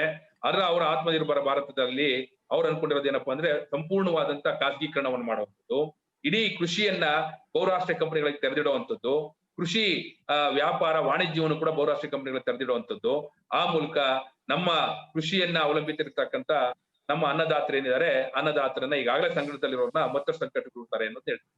ಮತ್ತೆ ಇನ್ನೊಂದು ಅಂಶ ಅವ್ರು ಏನ್ ಹೇಳ್ತಿದ್ದಾರೆ, ಈ ಪ್ಯಾಕೇಜ್ ಅಲ್ಲಿ ನಾವು ಸಾಲಗಳನ್ನ ಕೊಡ್ತೀವಿ ಅಂತ ಹೇಳ್ತಾರೆ. ಸಾಲ ಯಾರಿಗೆ ಕೊಡ್ತಿದ್ದಾರೆ, ಯಾರು ಸಾಲ ತಗೋತಾರೆ? ಈಗ ಮಾಡಿರೋ ಸಾಲಕ್ಕೇನೆ ವಾಪಸ್ ಕಟ್ಲಿಕ್ಕೆ ಆಗ್ತಿಲ್ಲ ಅನ್ನೋ ಸಂದರ್ಭದಲ್ಲಿ ಅವ್ರು ಏನೋ ಒಂದು ಸಾಲ ಮಾಡಿ ಸಣ್ಣ ಪುಟ್ಟ ವ್ಯವಹಾರ ಮಾಡಿದ್ರು ಕೂಡ ಆ ವ್ಯವಹಾರಕ್ಕೆ ಅವರಿಗೆ ಪ್ರತಿಫಲ ಬರ್ತಾ ಇಲ್ಲ ಅನ್ನೋ ಸಂದರ್ಭದಲ್ಲಿ ಸಾಲ ಯಾರಿಗೆ ತಗೋತಾರೆ? ಮತ್ತೆ ನಾವ್ ಏನೇ ಸಾಲ ತಗೊಂಡ್ ಮಾಡಿದ್ರು ಕೂಡ ನಾವು ಉತ್ಪಾದನೆ ಮಾಡಿದಂತದ್ನ ಕೊಂಡ್ಕೊಳ್ಳಿಕ್ಕೆ ಜನಗಳ ಹತ್ರ ಹಣ ಇಲ್ಲ ಅಂದಾಗ ಈ ಸಾಲ ಏನಕ್ಕೆ ಪ್ರಯೋಜನಕ್ಕೆ ಬರ್ತದೆ ಅನ್ನುವಂತ ನಾವು ನೋಡ್ಬೇಕಾಗ್ತದೆ. ಹಾಗಾಗಿ ಇವರು ಜನತೆಯ ಆರ್ಥಿಕತೆಯನ್ನ ಉತ್ತಮಪಡಿಸಬೇಕಾದಂತ ಆರ್ಥಿಕ ಪ್ಯಾಕೇಜ್ ಅನ್ನು ಕೊಟ್ಟಿಲ್ಲ, ಅಥವಾ ನೇರ ನಗದು ವರ್ಗಾವಣೆಯನ್ನು ಮಾಡ್ಲಿಲ್ಲ. ಈಗಾಗಲೇ ಸಾಲದ ಬಲೆಯಲ್ಲಿ ಸಿಲುಕಿರ್ತಕ್ಕಂಥ ಜನರನ್ನ ಮತ್ತಷ್ಟು ಸಾಲಕ್ಕೆ ಸಿಲುಕಿಸ್ತೀವಿ ಅನ್ನೋಂತ ರೀತಿ ಹೊಂಟ್ರು. ಹಾಗಾಗಿ ಆ ಸಾಲವನ್ನು ಜನ ತಗೊಳ್ತಾ ಇಲ್ಲ ಅನ್ನೋದು ನೋಡ್ತೀವಿ. ಇಡೀ ಬ್ಯಾಂಕ್ ಗಳನ್ನ ನಾವು ವಿಲೀನ ಮಾಡ್ತೀವಿ ಅಂತಾರೆ, LIC ಇನ್ಶೂರೆನ್ಸ್ ಕಂಪನಿಗಳನ್ನು ಕೂಡ ಇದ್ ಮಾಡ್ತೀವಿ ಅಂತ ಹೇಳ್ತಾರೆ. ಅಂದ್ರೆ ಆ ಮೂಲಕ ಒಟ್ಟಾರೆಯಾಗಿ ಮಾಡಕ್ ಕೊಟ್ಟಿರೋದೇನಪ್ಪಾ ಅಂದ್ರೆ ಸ್ವಾವಲಂಬನೆಯಲ್ಲ, ಬದಲಾಗಿ ಆಳಿತನವನ್ನ, ಇಡೀ ಭಾರತವನ್ನ ಇನ್ನೊಬ್ಬರಿಗೆ ಅಡಿಯಾಳಾಗಿ ಮಾಡುವಂತ ಕೆಲಸವನ್ನ ಮಾಡ್ತಾರೆ. ಸೊ ಇದರಿಂದ ಇವತ್ತು ಲಾಭ ಅನ್ನುವಂಥದ್ದು ತೀವ್ರಗೊಂಡಿದೆ. ಯಾರಿಗೆ? ಕಾರ್ಪೊರೇಟ್ ಕಂಪನಿಗಳಿಗೆ. ಮತ್ತೆ ಶೋಷಣೆ ಅನ್ನುವಂಥದ್ದನ್ನು ಕೂಡ ಹೆಚ್ಚು ಮಾಡಿದ್ದಾರೆ. ಸೊ ಅದನ್ನ ಮಾಡ್ಲಿಕ್ಕೆ ಅಂತಲೇ ಇವತ್ತು ಎಲ್ಲ ಕಾರ್ಮಿಕ ಕಾನೂನುಗಳನ್ನು ಬದಲಾವಣೆ ಮಾಡ್ಲಿಕ್ಕೆ ಕೊಟ್ಟಿದ್ದಾರೆ. ಕಾರ್ಮಿಕ ಕಾನೂನುಗಳನ್ನ ಬದಲಾವಣೆ ಮಾಡ್ತಾ ಈ ಬಂಡವಾಳಗಾರರ ಲಾಭವನ್ನ ಹೆಚ್ಚು ಮಾಡುವಂತ ಕೆಲಸ ಕೊಟ್ಟಿದ್ದಾರೆ ಅನ್ನೋದು ನೋಡ್ಬೇಕು. ಯಾವ ರೀತಿ ಬಂಡವಾಳಗಾರರ ಲಾಭ ಹೆಚ್ಚಾಗಿದೆ ಅಂತ ಹೇಳಿದ್ರೆ, ಇವತ್ತು ನಾವು ಗಮನಿಸಬೇಕು, ಜಗತ್ತಿನಾದ್ಯಂತ ಈ ರೀತಿ ಕಾರ್ಪೊರೇಟ್ ಕಂಪನಿಗಳು ಬಂಡವಾಳಗಾರರ ಲಾಭಗಳು ಹೆಚ್ಚಾಗಿದ್ದಾವೆ. ಅಮೆರಿಕ ಒಂದರಲ್ಲೇನೆ ಲಾಕ್ ಡೌನ್ ನ ಮೊದಲ 3 ವಾರದಲ್ಲಿ ಅಲ್ಲಿಯ ಈ ವಿಲಯಾಧಿಪತಿಗಳ ಏನು ಆಸ್ತಿ ಇತ್ತು ಅದು 300 ಬಿಲಿಯನ್ ಅಮೆರಿಕನ್ ಡಾಲರ್ಗಳಷ್ಟು ಹೆಚ್ಚಾಯ್ತು 3 ವಾರಗಳಲ್ಲಿ ಅನ್ನುವಂತ ನಾವು ನೋಡ್ತೀವಿ. ಇದು ಜಾಗತಿಕವಾಗಿದ್ರೆ ನಮ್ಮ ದೇಶದಲ್ಲಿ ಏನಾಗಿದೆ ಅನ್ನೋದು ಹೇಳುವಾಗ, ನಮ್ಮ ದೇಶದ ಅತಿ ಶ್ರೀಮಂತರಲ್ಲಿ ಒಬ್ಬರಾಗಿರ್ತಕ್ಕಂಥ ರಿಲಯನ್ಸ್ನವರ ಆಸ್ತಿ ಒಟ್ಟೆಷ್ಟಿತ್ತಪ್ಪ ಅಂದ್ರೆ 20 ಬಿಲಿಯನ್ ಡಾಲರ್ಗಳಿತ್ತು. ಆದ್ರೆ ಈ ಲಾಕ್ ಡೌನ್ ಮುಗಿಯುವಂತ ಸಂದರ್ಭಕ್ಕಾಗ್ಲೇ ಅವರ ಆಸ್ತಿ 57.6 ಬಿಲಿಯನ್ ಡಾಲರ್ಗಳಾಗಿದ್ದಾವೆ. ಬಿಲಿಯನ್ ಅಂದ್ರೆ ಶತಕೋಟಿ ಡಾಲರ್ಗಳಾಗಿದ್ದಾವೆ ಅನ್ನುವಂಥದ್ನ ನಾವು ಗಮನಿಸಬೇಕಾಗ್ತದೆ. ಅಂದ್ರೆ 38 ಶತಕೋಟಿ ಡಾಲರ್ಗಳಷ್ಟು ಅವರ ಆಸ್ತಿ ಹೆಚ್ಚಳ ಆಗಿದೆ ಅನ್ನುವಂಥ ನಾವು ನೋಡ್ಬೇಕಾಗ್ತದೆ. ಇದನ್ನ ಪ್ರಧಾನಮಂತ್ರಿಗಳು ಏನ್ ಕರೀತಿದ್ದಾರೆ ಅಂತ ಹೇಳಿದ್ರೆ, ಆರ್ಥಿಕತೆಯಲ್ಲಿ ಹೊಸ ಹಸಿರು ಚಿಗುರು ಉಂಟು ಹೋಗಿದೆ ಅನ್ನುವಂಥ ಮಾತನ್ನ ಹೇಳ್ತಾರೆ. ಈ ಹಸಿರು ಚಿಗುರು ಹೆಂಗ್ ಉಂಟಾಗಿದೆ ಅಂತೇಳಿ ನಾವು ಕೇಳ್ಬೇಕಾಗ್ತದೆ. ಈ ಹೊಸ ಹಸಿರು ಚಿಗುರು ಅಥವಾ ರಿಲಯನ್ಸ್ನವರಿಗೆ ಬಂದಿರ್ತಕ್ಕಂಥ 20 ಬಿಲಿಯನ್ ಡಾಲರ್ಗಳು ಎಲ್ಲಿಂದ ಬಂತು ಅಂತ ಹೇಳಿದ್ರೆ, ಅವ್ರ ಶೇರ್ಗಳನ್ನ ವಿದೇಶಿ ಹೂಡಿಕೆದಾರರಿಗೆ ಮಾರಾಟ ಮಾಡೋದ್ರಿಂದ ಬಂತು ಅಂತ ಹೇಳ್ತಾರೆ. ಅಂದ್ರೆ ರಿಲಯನ್ಸ್ ನ ಶೇರ್ಗಳನ್ನ ಮಾರಾಟ ಮಾಡೋದ್ರ ಮೂಲಕ ಬಂದಂತ ಹಣವನ್ನ ಇವ್ರು ಹೇಳ್ತಿದ್ದಾರೆ ಆರ್ಥಿಕತೆಯ ಹೊಸ ಹಸಿರು ಚಿಗುರು ಅನ್ನುವಂತ ಮಾತನ್ನ ಹೇಳ್ತಿದ್ದಾರೆ ಅನ್ನುವಂತ ನಾವು ಗಮನಿಸಬೇಕಾಗ್ತದೆ. ಆದ್ರೆ ಅದರಿಂದ ಯಾವ್ದಾರ ಉದ್ಯೋಗ ಸೃಷ್ಟಿ ಆಯ್ತಾ, ಯಾವ್ದಾರ ಕಾರ್ಖಾನೆಗಳ ಪ್ರಾರಂಭ ಆದ್ವಾ ಅಂದ್ರೆ ಇಲ್ಲ. ಈಗಾಗಲೇ ಇರುವಂತವನ್ನ ಕೊಂಡ್ಕೊಳ್ಳಿಕ್ಕೆ ಅಂತ ಹೇಳಿ ಈ ಹೂಡಿಕೆ ಅಥವಾ ಹಣದ ವರ್ಗಾವಣೆ ನಡೀತಾ ಇದೆ ಅನ್ನೋದು ನಾವು ಗಮನಿಸಬೇಕಾಗ್ತದೆ. 15 ಕೋಟಿಗೂ ಹೆಚ್ಚು ಇವತ್ತು ಗ್ರಾಮೀಣ ನಿರುದ್ಯೋಗ ಇದೆ. ನಗರ ಪ್ರದೇಶದಲ್ಲಿದ್ದಂಥವ್ರು 86% ಜನ ಹೊಸಬ್ರು ಇವತ್ತು ಗ್ರಾಮೀಣ ಪ್ರದೇಶಕ್ಕೆ ಬಂದು ಸೇರ್ಪಡೆ ಆಗಿದ್ದಾರೆ. ಸಣ್ಣ ಅಂಗಡಿಗಳನ್ನ ಇಟ್ಟಿದ್ದವರು ಕೂಡ ಅಂಗಡಿ ತೆಗೆದ್ರೆ ತಮ್ಮ ವ್ಯಾಪಾರ ಆಗಲ್ಲ ಅನ್ನುವಂತ ಪರಿಸ್ಥಿತಿಯನ್ನು ನಾವು ನೋಡ್ತಿದ್ದೇವೆ. ಸೊ ಹಾಗಾಗಿ ಇವತ್ತು ಹಸಿವು ಹೆಚ್ಚಾಗಿದೆ, ಸಂಕಷ್ಟ ಹೆಚ್ಚಾಗಿದೆ. ಆ ಹಸಿವು ಮತ್ತೆ ಸಂಕಷ್ಟ ಹೆಚ್ಚಾಗಿರೋದ್ರಿಂದಲೇ ಅಷ್ಟು ದೊಡ್ಡ ಪ್ರಮಾಣದ ವಲಸೆ ಸಾವಿರಾರು ಕಿಲೋಮೀಟರ್ ನಡ್ಕೊಂಡು ಹೋದಂತದ್ದನ್ನ ನಾವು ನೋಡಿದೀವಿ. ಹಾಗಾಗಿ ಆತಂಕದಲ್ಲಿ ಸಂಕಷ್ಟವನ್ನ ಕಂಡಂತ ಜನ ನಾವು ನೋಡಿದೀವಿ. ಸಂಕಷ್ಟದಲ್ಲೇ ಆತಂಕಿತರಾಗಿ ನಡ್ಕೊಂಡು ಹೋದ್ರು ಅನ್ನೋದು ನೋಡ್ತಿದ್ವಿ. ಹಾಗಾಗಿ ಒಟ್ಟಾರೆಯಾಗಿ ಈ ಬಿಜೆಪಿ ಸರ್ಕಾರ ನಮ್ಮ ದೇಶದ ಆರ್ಥಿಕತೆಯನ್ನ ನಾಶ ಮಾಡಿ ನಿಲ್ಲಿಸಿದೆ ಅನ್ನುವಂಥದ್ದು ನೋಡ್ಬೇಕಾಗ್ತದೆ. ಇಂಥ ಒಂದು ಸಂದರ್ಭದಲ್ಲಿ ನಾವು CPM ಪಕ್ಷವಾಗಿ ಈ ಆರ್ಥಿಕತೆಯನ್ನ ಮರುಸ್ಥಾಪನೆ ಮಾಡ್ಲಿಕ್ಕೆ, ಪುನರುಜ್ಜೀವನಗೊಳಿಸ್ಲಿಕ್ಕೆ ನಾವು ಹೇಳ್ತಿರುವಂತ ಪರ್ಯಾಯಗಳು ಏನು ಅನ್ನುವಂತ ಅಂಶಗಳನ್ನ ನಿಮ್ಮೊಂದಿಗೆ ಹೇಳಲಿಕ್ಕೆ ನಾನು ಬಯಸ್ತೇನೆ. Translation overcome. Yes. But before we come to the alternatives, one other aspect we must note. This sort of an economic trajectory that Modi government has adopted also leads us to a completely compromising situation with US imperialism and global capitalism. We already noted that with US imperialism, Modi is reducing India to be a subordinate ally. But in this crisis, with this sort of economic policies, by subjecting Indian economy, national wealth to the loot of multinational corporations, this sort of a subsidiary alliance partner, a subordinate alliance partner with US also becomes cemented. And that is exactly what is happening. India today is doing everything to promote the corporate profits of global capital under the dictates of the international finance capital, and at the same time is party to every single strategic move of USA to strengthen its global hegemony. It's part of military alliances now, joint naval exercises with USA, Japan, and Australia in the Indian Ocean. India is party to it. And by aligning ourselves completely with the United States of America and US imperialism, this government has today brought our relations with all our neighbors to the lowest point ever seen in our history. Even countries like Bhutan, countries like Nepal, countries like Bangladesh, even with Mali, there are tensions now. Iran has cancelled a project that was inaugurated with much fanfare by PM Modi himself when he visited Tehran. And with Sri Lanka. And we've seen that talks are still continuing with China for that, and the government has adopted a posture saying that nobody is intruded into our land. But the talks are continuing with China for the de-escalation. They've adopted that land, and we said we support the government's approach that this should be resolved through talks. Yes, please do that. But with every single neighboring country, this is what is happening. So this status of India, instead of being a country with an independent status in the world, which had respect in the entire developing countries in the world, instead of that, we have now become an appendage to US imperialism. This is not in India's interest or the interests of our people. Yes, Umesh. ಇನ್ನೊಂದು, ನಾವು ಪರ್ಯಾಯಗಳಿಗೆ ಹೋಗೋಕ್ಕಿಂತ ಮುಂಚಿತವಾಗಿ ಇನ್ನೊಂದು ಅಂಶವನ್ನು ಕೂಡ ನಾನು ಹೇಳಿ ಮುಗಿಸ್ಲಿಕ್ಕೆ ಬಯಸ್ತೇನೆ.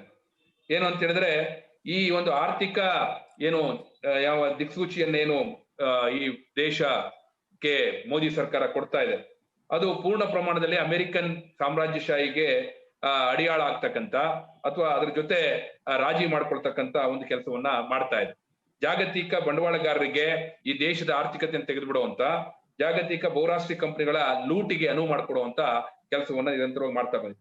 ಹಾಗಾಗಿ ಭಾರತ ಅನ್ನುವಂಥದ್ನ ಇವತ್ತು ಅಮೆರಿಕಾದ ಎರಡನೇ ದರ್ಜೆಯ ಒಬ್ಬ ಪಾಲುದಾರನಾಗಿ ಮಾಡ್ಲಿಕ್ಕೆ ಅಂತೇಳಿ ಹೊರಟಿರುವಂತದ್ದು ನೋಡ್ತಿದೀವಿ.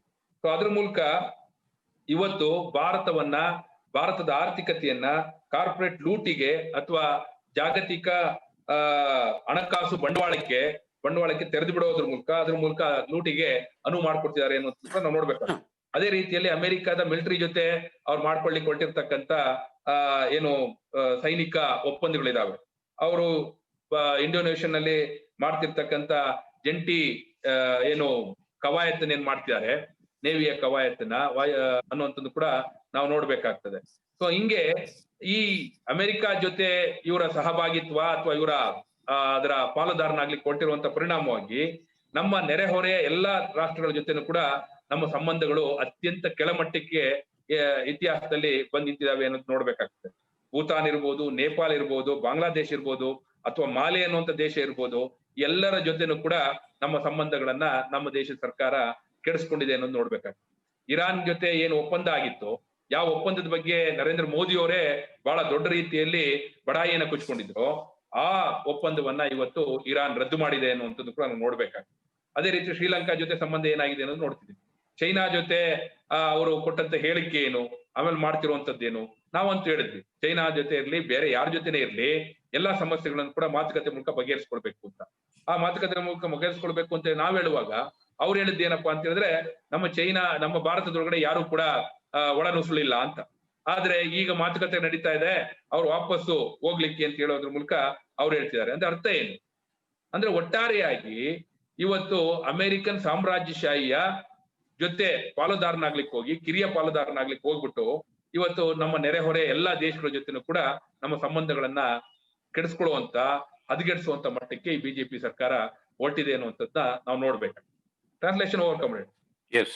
So what is happening is it's not only India's economic self-reliance that is being converted into economic self-subservience, but also India's sovereignty Our country's sovereignty, both economic and otherwise the country's national sovereignty, that is being severely compromised.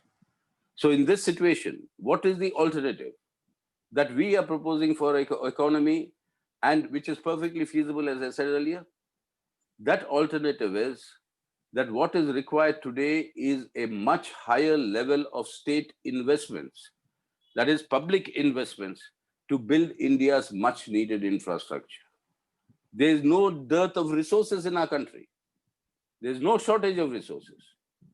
What is required is to put those resources, instead of giving them as loans for corporate profit to be maximized, use those resources and use them for state investment to build our infrastructure. And once the states start doing it, crores of new jobs will be generated. Our youth will get jobs to build that infrastructure. And once our youth start earning their salaries, their wages, and once they start spending those salaries and wages, then the demand in the economy rises and our closed factories can start reopening slowly and the economy can revive. That will provide relief to the people as well as revive the economy. This alternative is perfectly feasible. And it is towards this alternative that we have to work. And that is why the program that the CPIM has undertaken is a program that contains all these proposals together. 16 demands have been raised by the CPIM, on the basis of which this call has been given for a nationwide protest activity between the 20th and 26th of August. And these relate to immediate cash transfer of 7,500 rupees per month, as I said earlier, to all families outside tax bracket. Immediate free food grains transfer of 10 kg per individual, both for the next 6 months. Immediate expansion of the Rega scheme to have at least minimum of 200 days of employment with enhanced wages.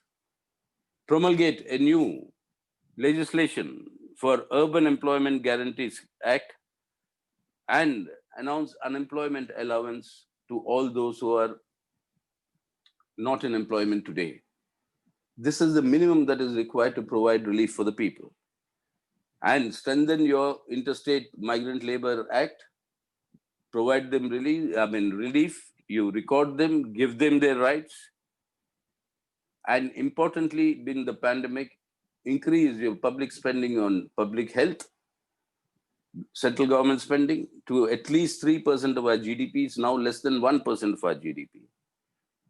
And these are important for providing relief to the people. The second area is to protect our economic self-reliance and our economic sovereignty. What are we demanding? That immediate scrapping of the Essential Commodities Act in agriculture, and to stop this throwing agriculture at the mercy of multinational agribusiness corporations.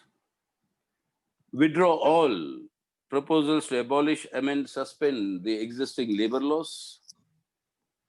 Scrap the privatization of all public sectors, including railways, electricity, petroleum, coal, banks, insurance, defense production, all of them that are now in the anvil, to stop, to immediately reverse that privatization.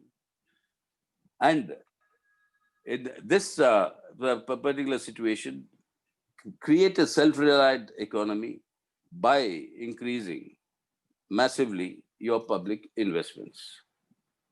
And then in addition, what the Central Committee has decided was that the demand is that immediately this private trust fund, which is called the PM Cares, it should be India Cares, but everything in India is today the PM. Everything Modi, and what Modi Cares, transfer all that money to the states, as I said earlier. Now announce a one-time financial assistance to the families who have become victims of COVID and who have been victims of this entire mismanagement of this pandemic, due to the pandemic and the lockdown.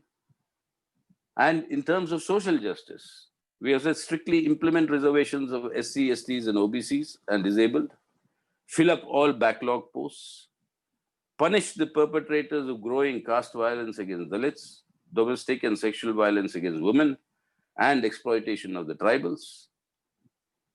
And therefore, then we've said in terms of the authoritarian assaults on democracy, democratic rights, we've said that release all political prisoners that are currently in jail under draconian laws like UAPA, NSA, Sedition Act. Stop using these draconian laws against all who express dissent against this government. For our students, we are saying that to examine and award degrees of the final year of students on the basis of their previous semester's performance.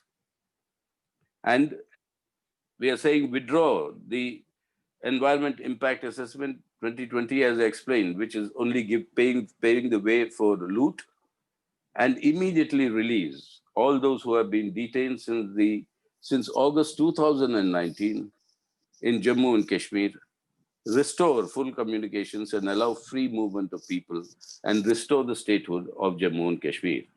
So these are the 16 demands on which the Central Committee has given a call. And this call from August 20 to 26, we've said must be observed, must be implemented, strictly adhering to this COVID protocol. And this is something we cannot be negligent about. And that is why maintain our physical distancing, wearing of masks, and maintaining personal hygiene. These are essential for all of us today to carry forward this entire movement, to provide relief to the people, to reverse these dangerous policies, and to protect India's constitution and to safeguard India as we know of it today. That is the task that is there before us, and that is my appeal to all of you, and that is our Central Committee's call. Yes, Umesh. Umesh? Yeah, I'm coming.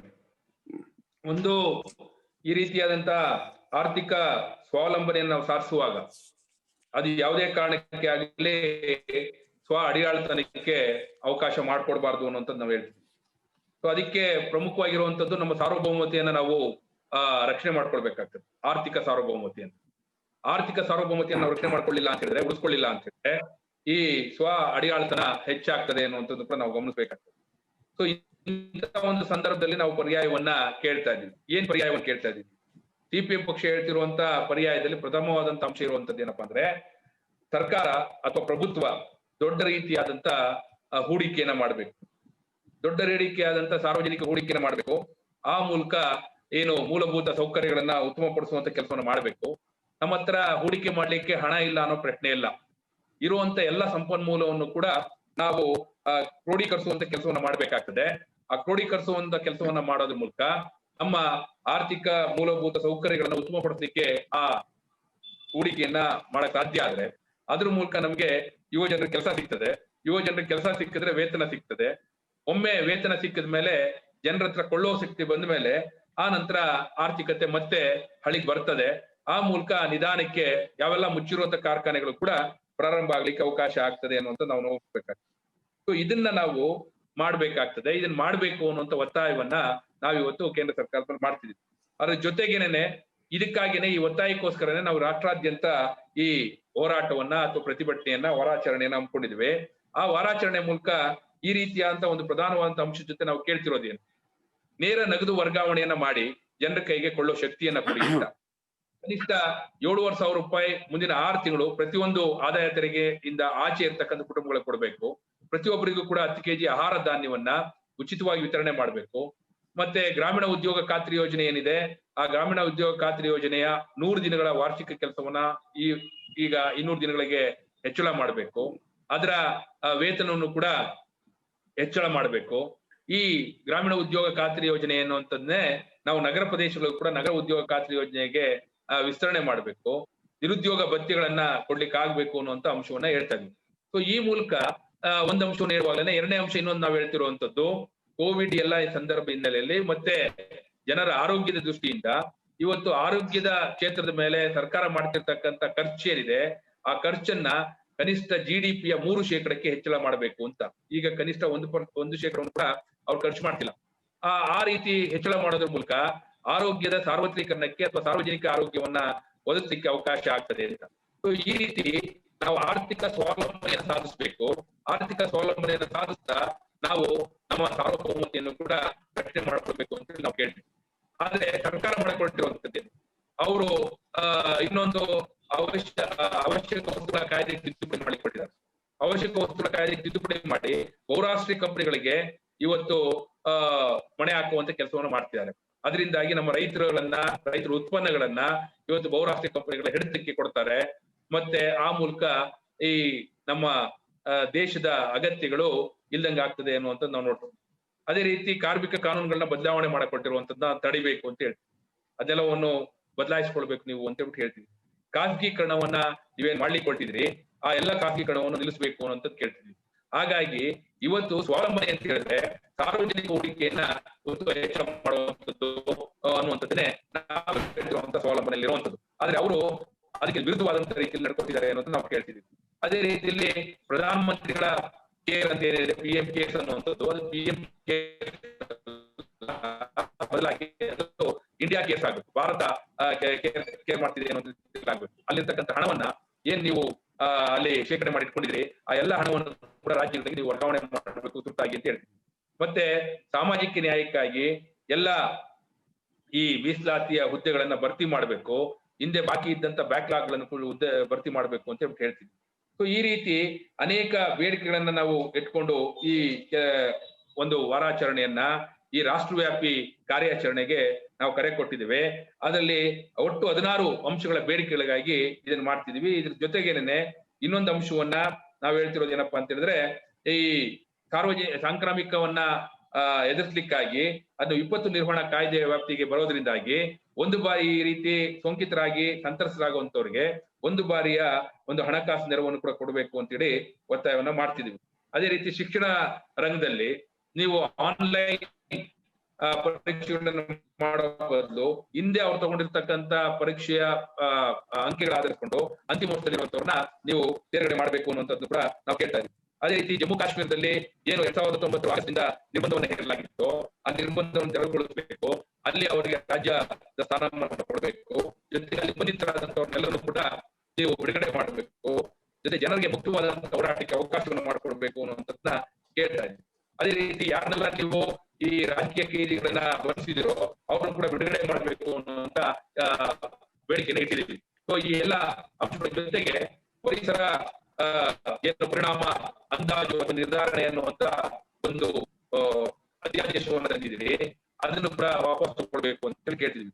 ಅದೇ ರೀತಿ ದಲಿತರು, ಮಹಿಳೆಯರು, ಅಲ್ಪಸಂಖ್ಯಾತರ ಮೇಲೆ ಆದಿವಾಸಿಗಳ ಮೇಲೆ ಹೆಚ್ಚಾಗ್ತಕ್ಕಂಥ ಯೋಜನೆಗಳನ್ನು ಕೂಡ ತರಲಿಕ್ಕೆ ಕ್ರಮ ತಗೊಳ್ಬೇಕು ಅಂತ ಕೇಳ್ತೀವಿ. ಸೊ ಇದೆಲ್ಲವನ್ನು ಕೇಳೋದ್ರ ಮೂಲಕ ನಾವು ಒತ್ತಾಯ ಮಾಡ್ತಿರೋದು ಏನಂದ್ರೆ, ಈ 16 ಅಂಶಗಳ ಬೇಡಿಕೆಗಳಿಗಾಗಿ ರಾಷ್ಟ್ರವ್ಯಾಪಿಯಾದಂತಹ ಕಾರ್ಯಾಚರಣೆಗೆ ಪ್ರತಿಭಟನೆ ಕರೆ ಕೊಟ್ಟಿದ್ವಿ. ಆದ್ರೆ ಒಂದು ಅಂಶವನ್ನು ನಿಮ್ಗೆಲ್ಲ ಬಯಸ್ತೇನೆ, ಇದನ್ನು ಮಾಡುವಾಗ ನಾವೆಲ್ಲರೂ ಕೂಡ ಕಟ್ಟುನಿಟ್ಟಾಗಿ ಕೋವಿಡ್ ಪ್ರೋಟೋಕಾಲ್ ನಲ್ಲಿ ಇರ್ತಕ್ಕಂಥ ಏನು ಎಚ್ಚರಿಕೆಯನ್ನು ವಹಿಸಬೇಕೋ ಆ ಎಲ್ಲ ಎಚ್ಚರಿಕೆಯನ್ನು ವಹಿಸಬೇಕು. ಈ ಎಲ್ಲ ಪ್ರಚಾರವನ್ನ ಹೋರಾಟವನ್ನು ಮಾಡುವಾಗ ಕಡ್ಡಾಯವಾಗಿ ಪ್ರತಿಯೊಬ್ಬರು ಕೂಡ ಮಾಸ್ಕ್ ಅನ್ನ ಧರಿಸಬೇಕು, ದೈಹಿಕ ಅಂತರವನ್ನು ಕಾಪಾಡ್ಕೊಳ್ಬೇಕು. ಆ ಮೂಲಕ ನಾವು ಯಾವ ಪರ್ಯಾಯವನ್ನ ಹೇಳ್ತಾ ಇದೀವೋ, ಯಾವ ಪರಿಹಾರವನ್ನ ಕೇಳ್ತಾ ಇದೀವೋ, ಈ ದೇಶದ ಸಂವಿಧಾನವನ್ನ ರಕ್ಷಣೆ ಮಾಡಲಿಕ್ಕೆ ಯಾವ ಭಾರತವನ್ನ ನಾವು ನೋಡ್ಕೊಂಡು ಬಂದಿದೀವೋ ಆ ಭಾರತವನ್ನು ಉಳಿಸ್ಲಿಕ್ಕಾಗಿ ಈ ಒಂದು ಎಚ್ಚರಿಕೆಯನ್ನು ವಹಿಸಿಕೊಂಡು ಈ ರಾಷ್ಟ್ರವ್ಯಾಪಿ ವಾರಾಚರಣೆಯನ್ನ, ಪ್ರತಿಭಟನೆಯನ್ನು ಕೂಡ ನಾವು ಯಶಸ್ವಿ ಮಾಡಬೇಕು ಅನ್ನುವಂತ ಮಾತನ್ನ ನಿಮ್ಗೆ ಹೇಳಲಿಕ್ಕೆ ಬಯಸ್ತೇನೆ. Translation over, comrade. Thank you. So this is my appeal to all of you.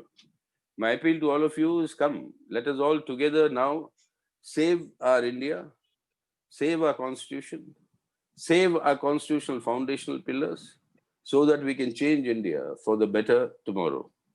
That can only happen with this sort of a resistance that will have to gain strength day by day. So my appeal to all of you is, come and join this resistance between the 20th and 26th. The state committee will plan out whatever action that they'll do and how they will be done, but adhere to the protocol, adhere to all the precautions. And therefore, while thanking Umesh for all the translation, my namaskarams to all of you and my red salute. Yes, Umesh. ಒಂದು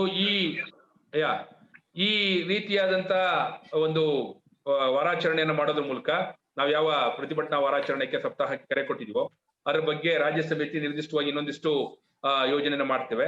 ನಾವೆಲ್ಲರೂ ಕೂಡ ಒಟ್ಟಾಗಿ ಬರ್ಬೇಕಾಗ್ತದೆ ಭಾರತವನ್ನು ಉಳಿಸ್ಲಿಕ್ಕೋಸ್ಕರ.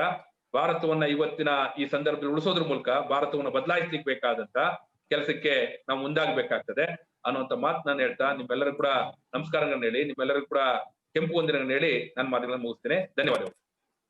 Comrade Basavaraj ಅವರೇ. Comrade ಬಂಧುಗಳೇ, ಇವತ್ತು ನಮ್ಮ ಪಕ್ಷದ ಪ್ರಧಾನ ಕಾರ್ಯದರ್ಶಿ ಕಾಮ್ರೇಡ್ ಸೀತಾರಾಮ್ ಯೆಚೂರಿ ಅವರು ನಮ್ಮ ಪಕ್ಷದ ಕೇಂದ್ರ ಸಮಿತಿ ಈ ದೇಶದ ಒಟ್ಟು ರಾಜಕೀಯ ಸನ್ನಿವೇಶವನ್ನ ವಿಶ್ಲೇಷಣೆ ಮಾಡಿ ತುರ್ತಾಗಿ ಈ ತಿಂಗಳ 20ರಿಂದ 26ರವರೆಗೆ ಒಂದು ದೊಡ್ಡ ರಾಜಕೀಯ ಪ್ರತಿಭಟನಾ ಸಪ್ತಾಹವನ್ನ ನಡೆಸಬೇಕು ಅಂತೇಳಿ ಏನ್ ಕರೆ ಕೊಟ್ಟಿದೆ, ಅದರ ಮಹತ್ವ ಏನು ಅಂತೇಳಿ ಅವ್ರು ನಮ್ಗೆ ಇದುವರೆಗೆ ವಿವರಿಸಿದ್ದಾರೆ. ಸೊ ಅವ್ರಿಗೆ CPIM ಪಕ್ಷದ ಕರ್ನಾಟಕ ಪರವಾಗಿ ಹೃತ್ಪೂರ್ವಕವಾದಂತ ಧನ್ಯವಾದಗಳನ್ನ ನಾನು ತಿಳಿಸ್ತಾ ಇದ್ದೀನಿ. ಮತ್ತೆ ಇವತ್ತು ದೇಶದಲ್ಲಿ ಏನ್ ಪರಿಸ್ಥಿತಿ ಇದೆ ಅದೇ ಪರಿಸ್ಥಿತಿಗಿಂತ ಭಿನ್ನವಾದ ಪರಿಸ್ಥಿತಿ ಕರ್ನಾಟಕದಲ್ಲಿ ಏನು ಇಲ್ಲ. ಕರ್ನಾಟಕದಲ್ಲೂ ಕೂಡ ಅಂತದೇ ಒಂದು ಸನ್ನಿವೇಶ ಇರತಕ್ಕಂಥದ್ದನ್ನ ನಾವು ನೋಡ್ತಾ ಇದೀವಿ. ಕರ್ನಾಟಕದಲ್ಲೂ ಕೂಡ ಬಿಜೆಪಿ ಸರ್ಕಾರ ಪ್ರಜಾಪ್ರಭುತ್ವದ ಮೇಲೆ ದಾಳಿ ಮಾಡೋದ್ರ ಮೂಲಕ, ಕುದುರೆ ವ್ಯಾಪಾರದ ಮೂಲಕ ಅಧಿಕಾರಕ್ಕೆ ಬಂದಿರತಕ್ಕಂಥದ್ದನ್ನ ನಾವು ನೋಡ್ತಾ ಇದೀವಿ. ಅಂತ ಒಂದು ಸರ್ಕಾರ ಇವತ್ತು ಜನರ ಸಮಸ್ಯೆಗಳನ್ನ ನಿವಾರಣೆ ಮಾಡ್ತದೆ ಅಂತೇಳಿ ನಿರೀಕ್ಷೆ ಮಾಡದೆ ಇವತ್ತು ತಪ್ಪಾಗಿದೆ. ನಾವು ನೋಡಿದೀವಿ ಕಳೆದ 1 ವರ್ಷಗಳ ಅವಧಿಯಲ್ಲಿ ಕರ್ನಾಟಕ 3 ಬಾರಿ, ಇವತ್ತು 4 ಬಾರಿ, ಮೊನ್ನೆನೂ ಸೇರಿದ್ರೆ 4 ಬಾರಿ ಪ್ರಕೃತಿ ವಿಕೋಪಗಳನ್ನ ಎದುರಿಸಿದೆ. ಈ ಸರ್ಕಾರ ಬರೋದಕ್ಕಿಂತ ಮುಂಚೆ ಕರ್ನಾಟಕದಲ್ಲಿ ಸುಮಾರು 119 ತಾಲೂಕುಗಳಲ್ಲಿ ಒಂದು ದೊಡ್ಡ ಬರಗಾಲವನ್ನ ಎದುರಿಸ್ತಾ ಇತ್ತು. ಅದೇ ಸಂದರ್ಭದಲ್ಲಿ ಬರಗಾಲದ ಜೊತೆಯಲ್ಲಿ ಇನ್ನೊಂದು ಕಡೆಗೆ ವಿಪರೀತವಾದಂತ ಮಳೆ ಮತ್ತು ಪ್ರವಾಹವನ್ನು ಕೂಡ ಇವತ್ತು ಎದುರಿಸಿತು. ಅದಾದ ನಂತರ ಕಳೆದ 6 ತಿಂಗಳಿಂದ ಈ COVID-19 ಒಂದು ಪ್ರಕೃತಿ ವಿಕೋಪವನ್ನ ಎದುರಿಸ್ತಾ ಇದೆ. ಕಳೆದ 1 ವಾರದಿಂದ ಮತ್ತೆ ವಿಪರೀತವಾದಂತ ಮಳೆ ಮತ್ತು ಪ್ರವಾಹದ ಭೀತಿಯನ್ನ ಇವತ್ತು ಕರ್ನಾಟಕ ಎದುರಿಸ್ತಾ ಇದೆ. ಇಂಥ ಎಲ್ಲಾ ಸಂದರ್ಭದಲ್ಲೂ ಕೂಡ ಇವತ್ತು ಈ ರಾಜ್ಯದ ಜನತೆ ಲಕ್ಷಾಂತರ ಕೋಟಿ ರೂಪಾಯಿಗಳ ಆಸ್ತಿ ಪಾಸ್ತಿಯ ಒಂದು ನಷ್ಟವನ್ನ ಅವರು ಅನುಭವಿಸಿದ್ದಾರೆ.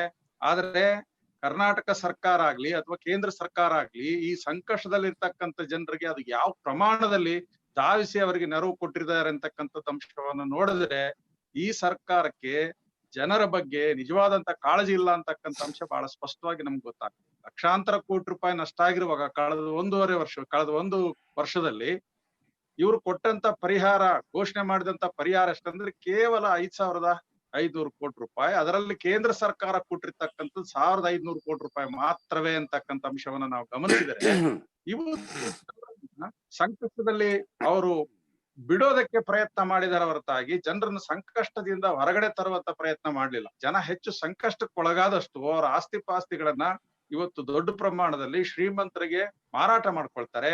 ಆ ಮೂಲಕ ಶ್ರೀಮಂತರು ಭಾರಿ ಶ್ರೀಮಂತರಾಗ್ತಾರೆ, ದುಡಿಯುವಂತ ಜನ ಮತ್ತಷ್ಟು ಸಂಕಷ್ಟಕ್ಕೆ ಒಳಗಾಗ್ತಾರೆ. ಇದೇ ಅವರ ನಿಜವಾದಂತ ಉದ್ದೇಶ ಆಗಿದೆ. ಬಿಜೆಪಿಯ ನಿಜವಾದಂತ ಉದ್ದೇಶ ಅಂದ್ರೆ ಶ್ರೀಮಂತರ ಮಾಡೋದು, ದುಡಿಯುವಂತ ಜನರನ್ನ ಅತ್ಯಂತ ಕಡು ಕಷ್ಟಕ್ಕೆ ದಳ್ಳಿ ಬಡವರನ್ನ ಆಗಿಸ್ತಕ್ಕಂಥದ್ದೇ ಅವರ ನಿಜವಾದಂತ ಒಂದು ರಾಜಕಾರಣ ಆಗಿದೆ ಅಂತಕ್ಕಂಥ ಅಂಶ ನಮಗೆ ಇದರಿಂದ ಸ್ಪಷ್ಟ ಆಗ್ತಾ ಇದೆ. ಆದ್ರಿಂದ ಕೇಂದ್ರ ಸರ್ಕಾರ ಏನು ರಾಜ್ಯ ಸರ್ಕಾರಕ್ಕೆ ಕೊಡಬೇಕಾದಂತ ಅನುದಾನವನ್ನ ಅವರು ಕೊಡ್ಲಿಕ್ಕೆ ತಯಾರಿಲ್ಲ, ಬಾಕಿಯನ್ನು ಕೊಡ್ಲಿಕ್ಕೆ ತಯಾರಿಲ್ಲ. ನಮ್ಮ ರಾಜ್ಯದಲ್ಲಿ ಸುಮಾರು 28 ಜನರಲ್ಲಿ ಬಿಜೆಪಿಯ ಸಂಸದರೇ ದೊಡ್ಡ ಪ್ರಮಾಣದಲ್ಲಿ ಇದ್ದಾರೆ. ಬಿಜೆಪಿ ಸಂಸದರು ಅಷ್ಟು ದೊಡ್ಡ ಪ್ರಮಾಣದಲ್ಲಿ ಇದ್ರೂ ಕೂಡ ರಾಜ್ಯಕ್ಕೆ ಬರಬೇಕಾದಂತ ಬಾಕಿಯನ್ನ ತರೋದಕ್ಕೆ ಅವ್ರು ಯಾವುದೇ ಪ್ರಯತ್ನವನ್ನ ಮಾಡ್ತಾ ಇಲ್ಲ. ರಾಜ್ಯ ಸರ್ಕಾರ ಕೂಡ ಗಟ್ಟಿಯಾಗಿ ಕೇಳಿ ಅದನ್ನ ಪಡ್ಕೊಳ್ಳುವಂತ ಸ್ಥಿತಿಯಲ್ಲಿ ಕೂಡ ಇಲ್ಲದೆ ಇರ್ತಕ್ಕಂಥದ್ದನ್ನ ನಾವು ನೋಡ್ತಾ ಇದ್ದೀವಿ. ಅಥವಾ ಒಂದು ರಾಜ್ಯ ಸರ್ಕಾರ ಪಕ್ಕದಲ್ಲಿ ಕೇರಳದಂತ ಒಂದು ಸಣ್ಣ ರಾಜ್ಯ COVID-19 ಎದುರಿಸೋದಕ್ಕೆ ಸುಮಾರು 20,000 ಕೋಟಿಯ ಒಂದು ಪ್ಯಾಕೇಜ್ ಅನ್ನು ಘೋಷಣೆ ಮಾಡುತ್ತೆ. ಆದ್ರೆ ರಾಜ್ಯ ಸರ್ಕಾರ ಇವತ್ತು ಅಂತ ಧೈರ್ಯವನ್ನ ತೋರಿಸೋದಕ್ಕೆ ತಯಾರಿಲ್ಲ ಅಂತ ಹೇಳಿದ್ರೆ, ಹಣ ಇಲ್ಲ ಅಂತಲ್ಲ, ಒಂದು ರಾಜ್ಯ ಸರ್ಕಾರಕ್ಕೆ ಸೀಮಿತವಾಗಿರ್ತಕ್ಕಂಥ ಸಂಪನ್ಮೂಲವನ್ನ ಸರಿಯಾಗಿ ಕ್ರೋಢೀಕರಣ ಮಾಡಿ ಇದನ್ನ ಎದುರಿಸೋದಕ್ಕೆ ಅದನ್ನ ಬಳಸ್ಕೊಳ್ಳಿಕ್ಕೆ ಅವಕಾಶ ಇದ್ರೂ ಕೂಡ ಅದನ್ನು ಮಾಡ್ಲಿಲ್ಲ ಕೇರಳದ ಮಾದರಿಯಲ್ಲಿ. ಅಥವಾ ಕೇಂದ್ರದಿಂದ ನಮ್ಗೆ ಬರಬೇಕಾದಂತ ಎಲ್ಲಾ ಬಾಕಿಗಳನ್ನ ವಸೂಲಿ ಮಾಡ್ಕೊಂಡು ಅದನ್ನ ಜನರಿಗೆ ಕೊಡುವಂತ ಯಾವುದೇ ಪ್ರಯತ್ನವನ್ನ ಮಾಡದೇನೆ ಜನರನ್ನ ಸಂಕಷ್ಟದಲ್ಲಿ ಇರೋದಕ್ಕೆ ಬಿಟ್ಟಿರ್ತಕ್ಕಂಥದ್ದನ್ನ ನಾವು ನೋಡ್ತಾ ಇದ್ದೀವಿ. ಸೊ ಆ ಹಿನ್ನೆಲೆಯಲ್ಲಿ CPIM ಪಕ್ಷ ಇವತ್ತು ನಾವು ಹೆಚ್ಚು ಈ ಒಂದು ಜನವಿರೋಧಿ ನೀತಿಗಳನ್ನ ದೃಢವಾಗಿ ಎದುರಿಸೋದಕ್ಕೆ ನಾವು ಕ್ರಮವನ್ನ ತೆಗೆದುಕೊಳ್ಬೇಕಾಗ್ತದೆ. ಹೌದು, ಇವತ್ತು COVID-19 ಸಂಕಷ್ಟದಲ್ಲಿ ನಾವಿದೀವಿ. ಸೊ ಆದ್ರಿಂದ COVID-19 ಸಂಕಷ್ಟದಲ್ಲಿ ಇದೀವಿ ಅಂತಕ್ಕಂತ ಒಂದು ಈ ದೌರ್ಬಲ್ಯವನ್ನೇ ಬಳಸ್ಕೊಂಡು ಇವತ್ತು ದೊಡ್ಡ ಪ್ರಮಾಣದಲ್ಲಿ ಜನರ ಮೇಲೆ ಇವತ್ತು ದಾಳಿಗಳನ್ನ ಮಾಡ್ತಾ ಇದ್ದಾರೆ. ಇಡೀ ರಾಜ್ಯವನ್ನ ಕಾರ್ಪೊರೇಟ್ ಕಂಪನಿಗಳಿಗೆ ವಹಿಸ್ಕೊಡುವಂತ ಕೆಲಸವನ್ನ ಕರ್ನಾಟಕ ಸರ್ಕಾರ ಮಾಡ್ತಾ ಇದೆ. COVID-19 ಅದಕ್ಕೆ ಸರಿಯಾದಂತ ಪರಿಹಾರ ಕೊಡ್ಲಿಲ್ಲ ಹೋಗ್ಲಿ, ಬರಗಾಲಕ್ಕೆ ಸರಿಯಾದ ಪರಿಹಾರ ಕೊಡ್ಲಿಲ್ಲ ಹೋಗ್ಲಿ, ಅಥವಾ ಪ್ರವಾಹಕ್ಕೆ ಸರಿಯಾದ ಪರಿಹಾರ ಕೊಡ್ಲಿಲ್ಲ ಹೋಗ್ಲಿ, ಆದ್ರೆ ಈಗ ಮಾಡ್ತಾ ಇರೋದೇನವರು ಇಡೀ ರಾಜ್ಯದ ವ್ಯವಸಾಯವನ್ನೇ ಕಾರ್ಪೊರೇಟ್ ಕಂಪನಿಗಳಿಗೆ ವಹಿಸಿಕೊಡ್ಲಿಕ್ಕೆ ಹೊರಟಿದ್ದಾರೆ. ಇಡೀ ರಾಜ್ಯದ ಸಣ್ಣ ಕೈಗಾರಿಕೆ ಮಧ್ಯಮ ಕೈಗಾರಿಕೆಗಳನ್ನ ಕಾರ್ಪೊರೇಟ್ ಹಿಡಿತಕ್ಕೆ ಕೊಡ್ಲಿಕ್ಕೆ ಹೊರಟಿದ್ದಾರೆ. ಇಡೀ ರಾಜ್ಯದ ಎಲ್ಲ ದುಡಿಯುವಂತ ಜನರನ್ನ ಇನ್ನಷ್ಟು ಆಳವಾದಂತ ಸಂಕಷ್ಟಕ್ಕೆ ದೂಡುವಂತ ಪ್ರಯತ್ನವನ್ನ ಯಡಿಯೂರಪ್ಪನವರ ಸರ್ಕಾರ ಮಾಡ್ತಾ ಇದೆ ಅಂತಕ್ಕಂಥ ಅಂಶವನ್ನ ನಾವು ಗಮನಿಸಬೇಕು. ಅದರಿಂದ ಈ ಎರಡೂ ಸರ್ಕಾರಗಳ ಈ ಜನವಿರೋಧಿ ನೀತಿಗಳನ್ನ ನಾವು ಬಲವಾಗಿ ಪ್ರತಿರೋಧಿಸುವಂತ ಒಂದು ಅಗತ್ಯ ಇದೆ. ಆ ಕಾರಣದಿಂದ ಕರ್ನಾಟಕ ರಾಜ್ಯ ಸಮಿತಿ ನಾವು ತೀರ್ಮಾನ ಮಾಡಿದೀವಿ, ಈ ಒಂದು ಹೋರಾಟ ಏನು ಇಡೀ ದೇಶದಾದ್ಯಂತ ನಡೆಸುವಂತ ಈ ಪ್ರತಿಭಟನಾ ಸಪ್ತಾಹವನ್ನ ನಾವು ಇದೇ ತಿಂಗಳ 24ರಿಂದ 29ರವರೆಗೆ ನಡೆಸಬೇಕು ಕರ್ನಾಟಕದಲ್ಲಿ ಅಂತ ಹೇಳಿ ನಿರ್ಧಾರ ಮಾಡಿದ್ವಿ. ಆದ್ರಿಂದ ರಾಜ್ಯದ ಎಲ್ಲ ಪ್ರತಿಯೊಂದು ಶಾಖೆ, ಪ್ರತಿಯೊಂದು ಸಹಾಯಕ ಗುಂಪುಗಳು ಪ್ರತ್ಯೇಕವಾಗಿ ಆ ಪ್ರದೇಶಗಳಲ್ಲಿ ಬೈಠಕ್ ಸಭೆಗಳನ್ನು ನಡೆಸಿ ಪ್ರಚಾರ ಮಾಡಬೇಕು, ಮನೆ ಮನೆಗೆ ಕರಪತ್ರಗಳನ್ನ ಹಂಚಿ ಪ್ರಚಾರ ಮಾಡಬೇಕು. ಅದೇ ಸಂದರ್ಭದಲ್ಲಿ 24ರಿಂದ 29ರವರೆಗೆ ಎಲ್ಲೆಲ್ಲಿ ಶಾಖೆಗಳಿದಾವೆ, ಎಲ್ಲೆಲ್ಲಿ ಸಹಾಯಕ ಗುಂಪುಗಳಿದಾವೆ, ಆ ಎಲ್ಲಾ ಪ್ರದೇಶದಲ್ಲಿ ಸ್ವಲ್ಪ ಹೆಚ್ಚಿನ ಪ್ರಮಾಣದಲ್ಲಿ ಜನರನ್ನ ಸೇರಿಸ್ಬೇಕು ಅಂತ ಹೇಳಿದ್ರೆ, ಕಾಮ್ರೇಡ್ ಸೀತಾರಾಮ ಯೆಚೂರಿ ಅವರಾಗಲೇ ಹೇಳಿದ್ದಾರೆ, ಈ ಒಂದು COVID-19 ಸಂದರ್ಭದಲ್ಲಿ ಎಲ್ಲಾ ರೀತಿಯ ಸುರಕ್ಷತಾ ಕ್ರಮಗಳನ್ನ ಕೈಗೊಳ್ಳಬೇಕು. ಮಾಸ್ಕ್ ಧರಿಸಬೇಕು, ದೈಹಿಕ ಅಂತರವನ್ನು ಕೂಡ ಕಾಪಾಡ್ಕೋಬೇಕು.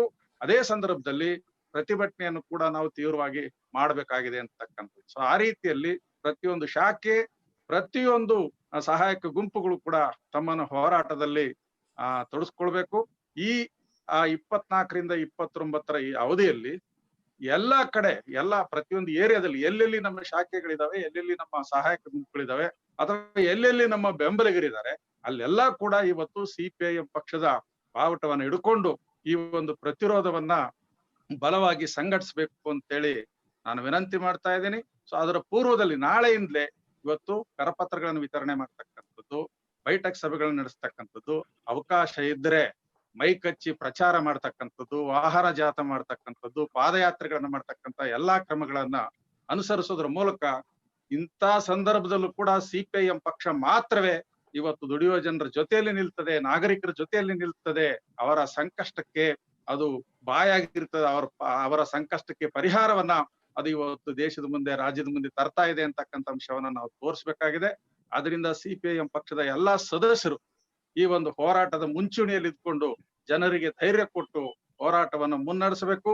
ಕರ್ನಾಟಕದಲ್ಲಿ ಕಾರ್ಪೊರೇಟ್ ಕಂಪನಿಗಳಿಗೆ ಇವತ್ತು ಕರ್ನಾಟಕವನ್ನು ವಹಿಸಿಕೊಡುವಂತ ಯಾವುದೇ ಕೆಲಸಕ್ಕೆ ನಾವು ಅವಕಾಶ ಕೊಡೋದಿಲ್ಲ ಅನ್ನುವಂತ ಸಂದೇಶವನ್ನು ಕೂಡ ನಾವು ಮತ್ತೊಮ್ಮೆ ಇವರಿಗೆ ತಿಳಿಸಬೇಕಾಗಿದೆ. ಅದೇ ರೀತಿಯಲ್ಲಿ ದೇಶದಾದ್ಯಂತ ಪ್ರಜಾಪ್ರಭುತ್ವವನ್ನು ನಾಶ ಮಾಡೋದಕ್ಕೆ, ಸಂವಿಧಾನವನ್ನ ನಾಶ ಮಾಡೋದಕ್ಕೆ, ಆ ರೀತಿಯ ಯಾವುದೇ ಅವಕಾಶಗಳನ್ನ ನಾವು ಬಿಡೋದಿಲ್ಲ. ನಮ್ಮ ದೇಶದ ಸ್ವಾತಂತ್ರ್ಯ ಮತ್ತು ಸ್ವಾವಲಂಬನೆಯನ್ನ ನಾವು ರಕ್ಷಣೆ ಮಾಡ್ತೇವೆ, ಸಂವಿಧಾನವನ್ನ ರಕ್ಷಣೆ ಮಾಡ್ತೇವೆ ಅಂತೇಳಿ ನಾವು ಈ ಹೋರಾಟದಲ್ಲಿ ದೃಢವಾಗಿ ನಿಲ್ಲೋದ್ರ ಮೂಲಕ, ಈ ಹೋರಾಟವನ್ನು ಬಲವಾಗಿ ವ್ಯಾಪಕವಾಗಿ ವಿಸ್ತಾರ ಮಾಡೋದ್ರ ಮೂಲಕ ನಾವು ತೋರಿಸ್ಬೇಕಾಗಿದೆ.